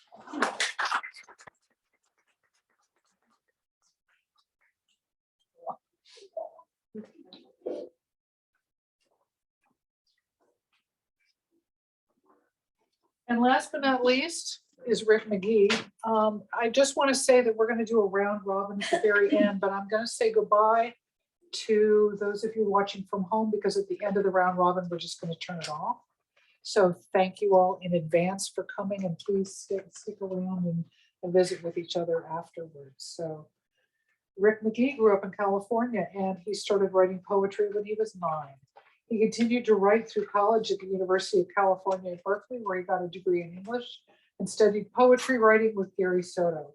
Later, while getting an MA in English at Cal Poly, he worked with the poet Kevin Clark.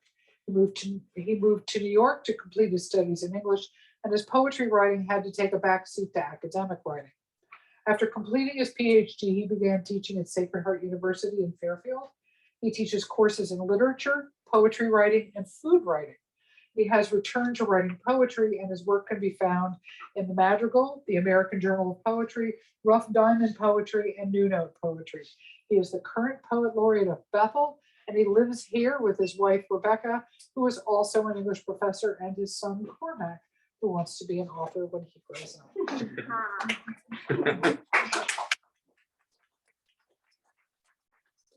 Thank you all so much. And again, thank you, Alice, for doing this. This is amazing. I'm going to embarrass Cormac here a little bit before I get started. Just a little bit. I wasn't sure what to wear for something like this, because they are in the last few days of school, and they're doing the ABC countdown to the end of the year. And Monday, tomorrow, is C for career. And they're supposed to dress like what they want to be when they grow up. And Cormac noted that authors, which is what he wants to be, can wear whatever they like.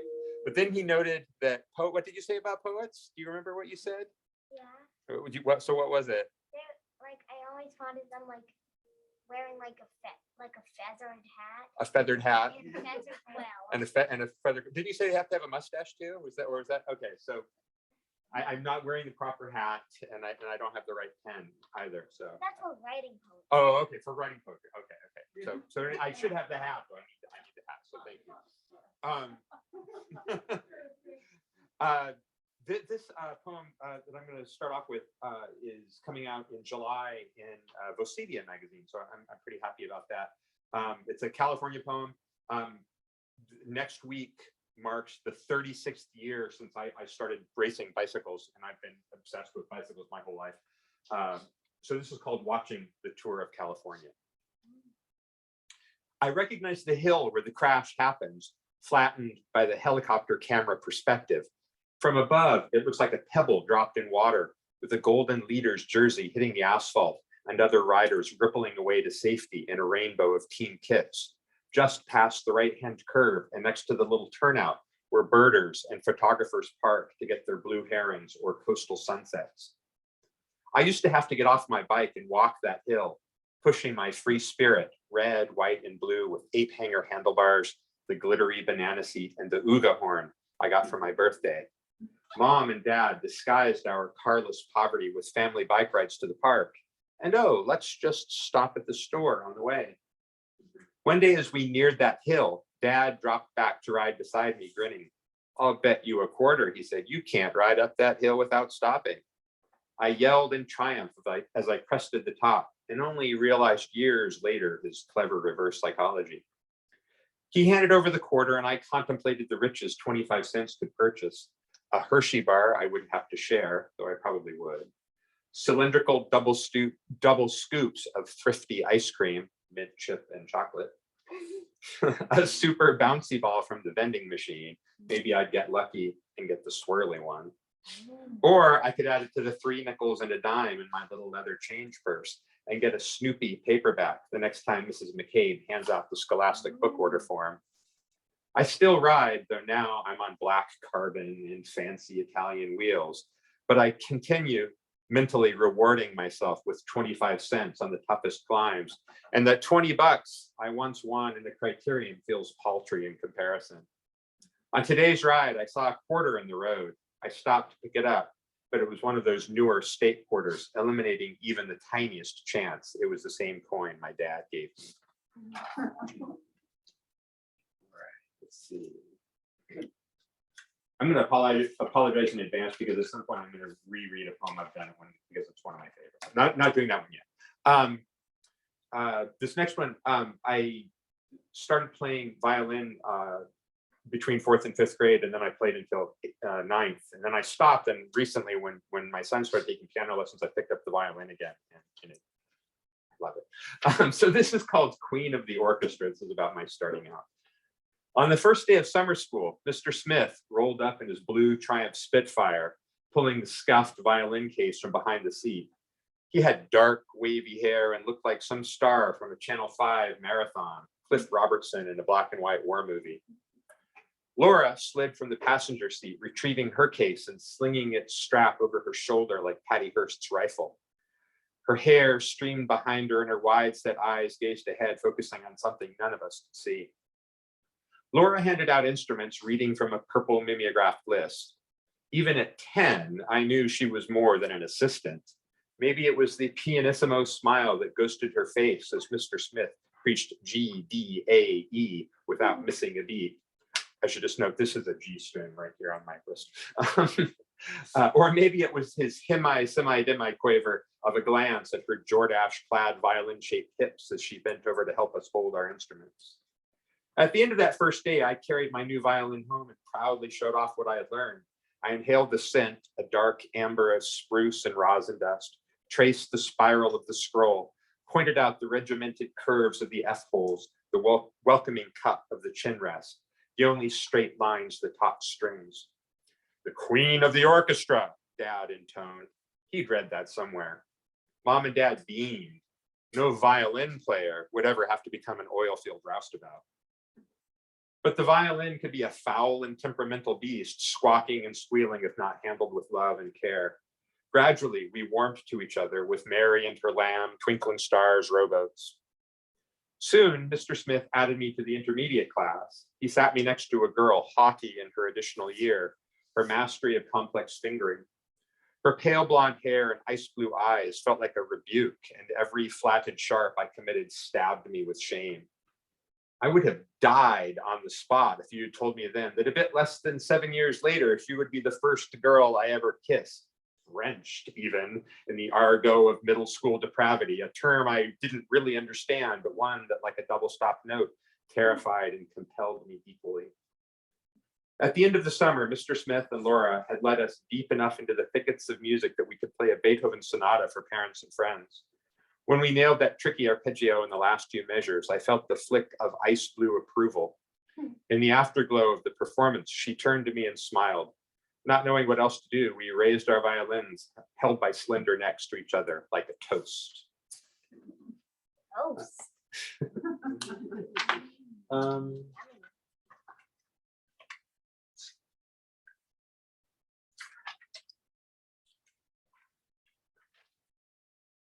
This, I'm sorry that Rebecca's not here.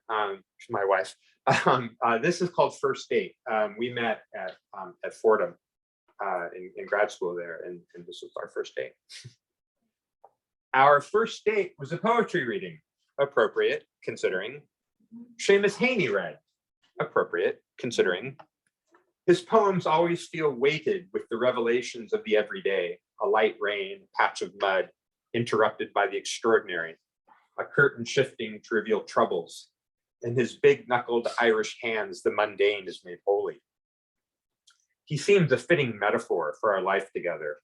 A bag of wild blueberries we plucked on a Berkshire ridge, a quiet evening reading, offstage outrage leaking through, two twined lives sanctified by their very ordinariness. And this poem is for Cormac. The title is Guy Bolga, and that refers to one of the Irish myths of the great Ulster hero, Cuchulainn, who's given this magical spear that can kill anybody. It's the name of the spear is Guy Bolga. You might know of him from the Yeats poem, and I'm totally blanked on the name, about Cuchulainn, where he fighting the waves. So this is the poem. The stick is easily 3 times his height, but it fits well in his hands. As the waves recede, he chases them with his lance held high, striking at the water with a fierce battle cry. When the waves return, he flees, shrieking to stand on dry sand. The waves today resemble small, docile ponies more than horses of the sea. He chases and retreats endlessly, shouts and laughs harmonizing. Water sprays from the stick as he swings it, and the droplets hang in the air prismatically. Finally, the small hero tires, his pants saltwater soaked. He wants to take the stick with us. It is a great stick, he insists, and that makes a great thwack on the waves. I agree that it is the grand stick of the world, but it will not fit in our car, and sure, the airline will balk if we try to carry it aboard. I think too of the drifts of sand already collected on the floor mats that someone in the car rental office in Dublin will have to clean. We decide the stick must go back to the sea, so we toss it high and leap when it splashes down. The last we see of it, it is drifting towards Skellig. Do you remember that? All right, I'm gonna read, no, you don't, okay, fine. I'm gonna read one more, and this is one that I've read before, but I like reading it, so I'm gonna do it.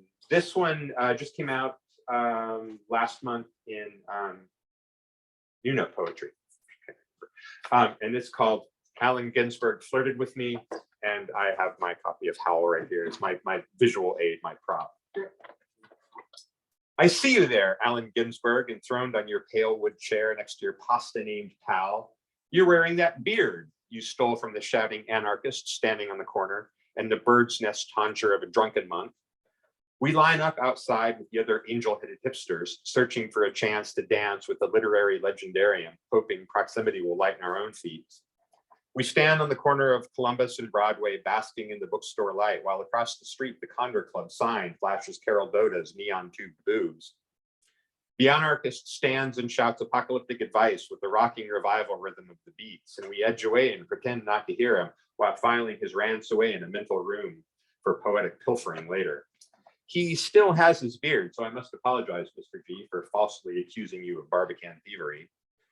Inside, little square books, stark black and white covers howl at us, so we file up and partake like communicants tasting, not some forbidden fruit, but something both expected and exotic at the same time, like seeing in person a place we knew only from late night television binges, or drowsy, dusty classrooms where the ragged wail and roguish bounce of long-line poems stir something in our undergraduate ambitions.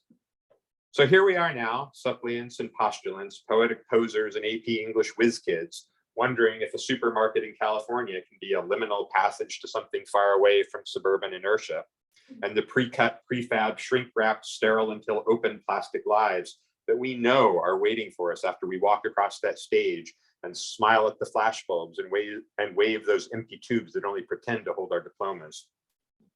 At the end of the book buying line, you sit, looking tired, far too bored, signing your name over and over to look like the Messiah we hoped you'd be. And we need you to tell us who killed the pork chops, how much change we must dig out for the bananas. And we really, really need you to tell us that you are in fact our angel, to tell us that poetry will save us when our parents told us it would only cause misery and heartache, that iambic pentameter will never pay the bills, and octameter catalectic never saved anyone from that telltale heartache or the demon rum or any other ill devised by the man. So if you are our reluctant Messiah, Ferlinghetti standing next to you is our evangelist, spreading the word and making sure we wait patiently in line until we can hand over our precious copies for your scrawling pen. It's my turn, and you look up, then down, then quickly back up with a smile fracturing that beard and your hand reaching out to shake mine. And you offer some small talk, like some remembrancer designedly dropped, words that shoot through my head like neutrinos, leaving only a memory of having heard them. You sign Allen Ginsberg 5/22/88 and cryptically AH. Back on the sidewalk in front, the anarchist is packed up and flown. I stand where he ranted and stare at the book in my hands. Heather pokes me in the ribs with lascivious glee. "He was flirting with you," she all but shouts around the laugh, shaking her frame. "No," I protest, "no way." But I file the idea away, something to take out when the words falter and hide. Something shiny, a city light that will sustain me and illuminate my way. Thank you.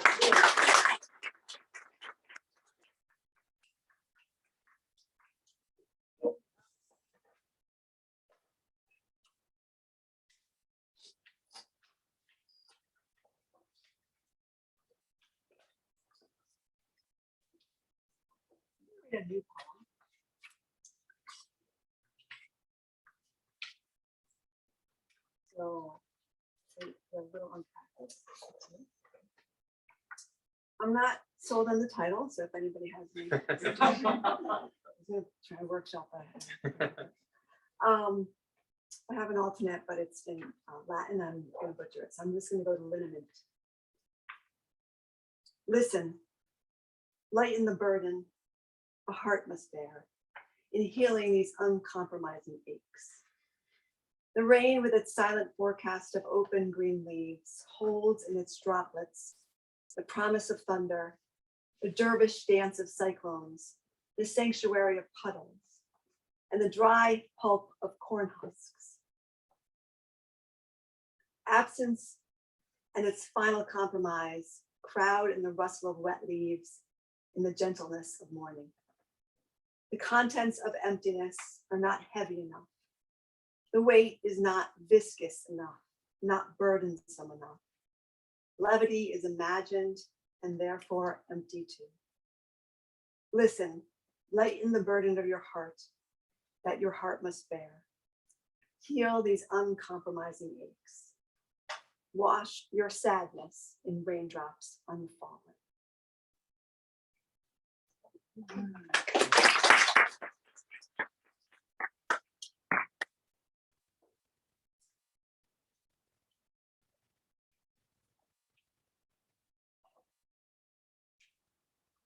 Well, I started out about talking about threats to the planet and my new forthcoming book, Blue Marble Gazetteer. So I think I'll end with another poem about the planet, which does look like a blue marble from outer space. And this is an experience I had in the Smith College greenhouse many years ago in the middle of winter. It's called Glass House. Hunkered deep, Every breath a strangled effort in January's icy squeeze. I duck into the greenhouse for a quick dip into summer. Smothered in womb soft humidity, muscles slacken and my defrosted mind wanders a jungled riot of vegetable life, thick with soil scents and respiring plants. I could live forever in this indoor tropical island paradise of rubber plants, cacao trees, lacy ferns, and tendril grasping vines from the endless Augusts of Africa, Indonesia, and South America. Seduced by perpetual green, I've fallen for the alluring lips of a glossy crayon-colored orchid. Thin light penetrating this crystal tint pours from sky the color of frayed jeans. Flimsy glazing and furnaces gobbling fossil fuel keep this artificial world refulgent and sodded with photosynthesis when periodic Arctics press on the pains of a fragile fallacy. I know about people living in glass houses, an evaporating ozone layer, countless cars idling at stoplights, and my doctor's melanoma warnings. A lingering adolescence looks for a rock. Break glass in emergency, school alarms once instructed. Then I remember the cobwebby blue orb captured in Apollo 8's Earthrise and imagine the greenhouse floating in space. Thank you.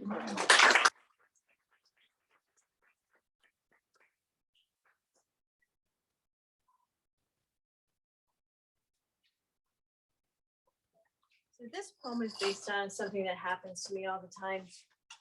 When everything's done for the day, the dishwasher's running and our rescue puppy's in the crate and all the lights are out and I've had a glass of wine and I'm relaxed and I get into bed and then I'll wake because I'm thinking of everything I didn't get done, everything I have to do tomorrow, what happens if this happens to my kids or my grandson, or maybe I should have done that when I was 8 years old. And then it keeps going.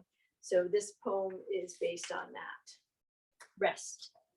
I toss, turn at night, restless with worry, trying to hurry the first morning light.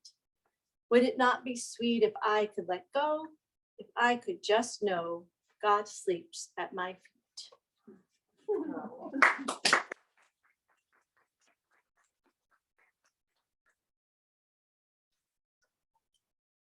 So thank you all for coming. Thank you, other poets as well.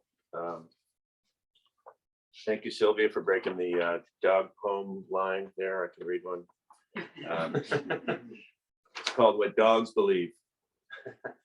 Even old dogs are optimistic. Every mailman has a treat since one did long ago. Every wagging tail's a playmate. Every corner scent holds breaking news. Every passerby will scratch his ear. In dog lore, the dogs of the world's met in a big convention. To fit and to focus, they hung their butts on butt hooks in the lobby. When a fire broke out, they each grabbed the closest one and fled. Since then, they've been searching. Every day is the day they will sniff their lost butts and be whole again.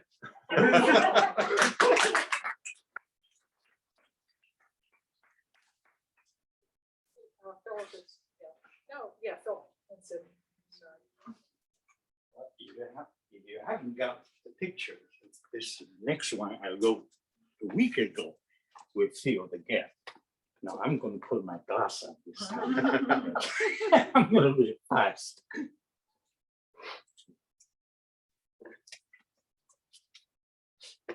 Where did it go? Here. Okay, I call this a sunrise. It's not for sale. I'm thinking more and more about my past during the struggle of my youthful years, trying to break out and get ahead, but still ended up falling behind. Establishing neither credit nor merit, I achieved nothing great, only managed to survive as a regular. Now in my twilight years, I do not know what fame as a fame is, or what wealth to be rich.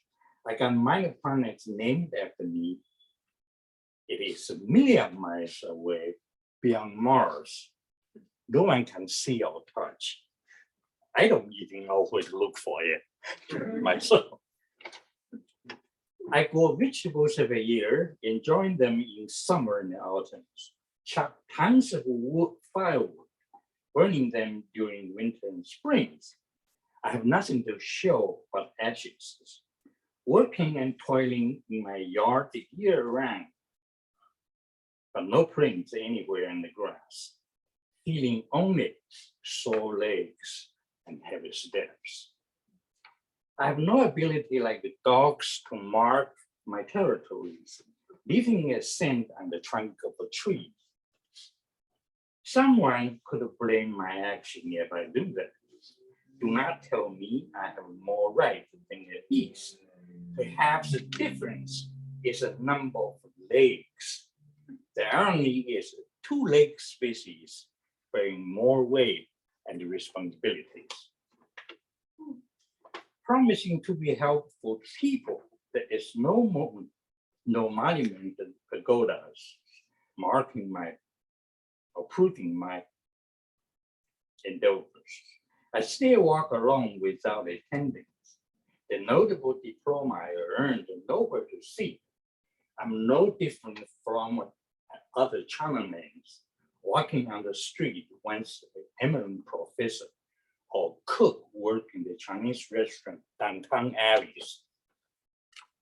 Sadly, my name is not that easy to find, except once a week at the end of the poem, I inscribe it myself on the papers. The abbreviation PKL is meaningless to strangers, only represent the affection to my friends. It could be a poor kitchen label or published Kindle lyrics. After turning off my lights and going to bed, I often have a bizarre premonitions. I may not even wake up next sunrise. What is left unfinished is undone. The book, half read on the nightstand, will be there for someone to eradicate, including my remains and left behind. By far, this will be my fortunate endings. Let others sweep my dirt and the rock. Can anyone leave this world without hesitation, looking back, clean as a whistle without the depths, light as air, free as a breeze, no great longing, yearning, or memories. Even woodlarks and pieces of stone carry the imprint of time and the place, the history of the evolution and the progressions, not in words or documentations, but in patterns, encounters, longer than humans' flesh and bones. We are only a flash in the darkness at the sunset. Thank you.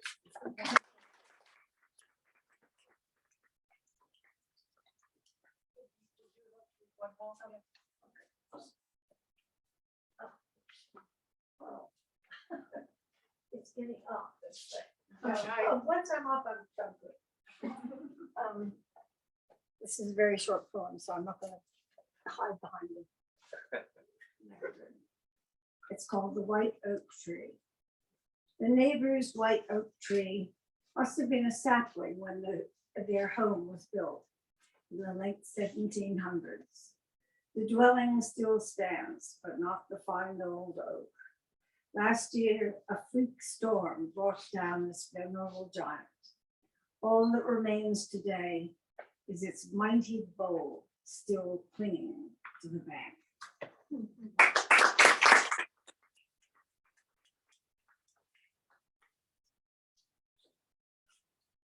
Am I just up here? Thank you again. I just want to say, sorry that I'm going to miss next week. I'm actually, you mentioned I teach food writing. I'm going to be teaching a food writing class in Rome. So I'm actually not all that, I'm not all that sorry that I'm not going to make it next week. Yeah, I know. But somebody has to do it though. I've been very fortunate this year. This past school year, I gathered, or they gathered themselves, a bunch of very eager undergraduates who were super interested in writing poetry. And when I visited Cormac School, I brought some of them with me, and they've just been amazing. So I wrote this poem for them. So it's called Our Poetica. Her words soar, then burrow into the mud and blood. An old mayonnaise jar filled with pure light, buried in the swamp under the skunk cabbage. She pulls the jar out and wipes off the muck, and her face beams with streaks of light and shadow. Her fellow poets snap fingers in appreciation and wonder at the ordinary miracle of language made holy.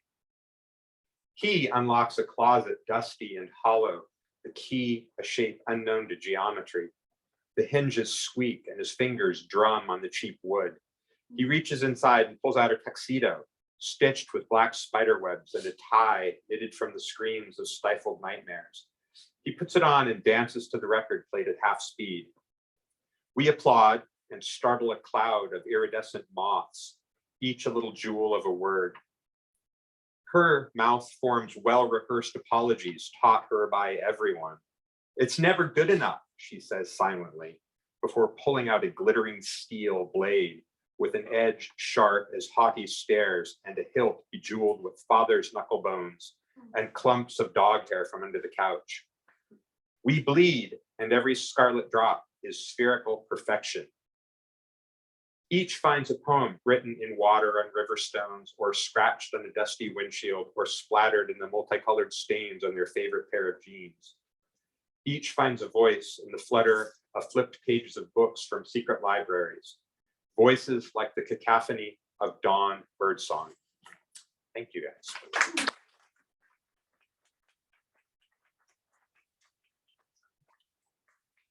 All of you for coming. It's been a wonderful afternoon. Appreciate your work. Thank you, Alice. Of course. So you want to look for a book?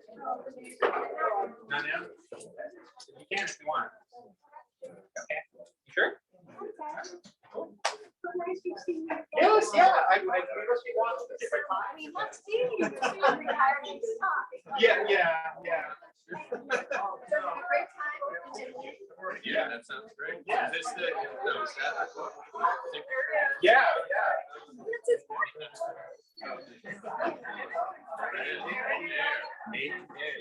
Something about needing to play. I guess was, you know, I read that to my students. They said the same thing. Couldn't give you his hotel room number? Yeah, that's very cool. He flirted with everyone. I kind of got that. He was very, I met him twice. One of my best friends was next door neighbor in New York. Okay. Okay, yeah. 10 years before. Yeah.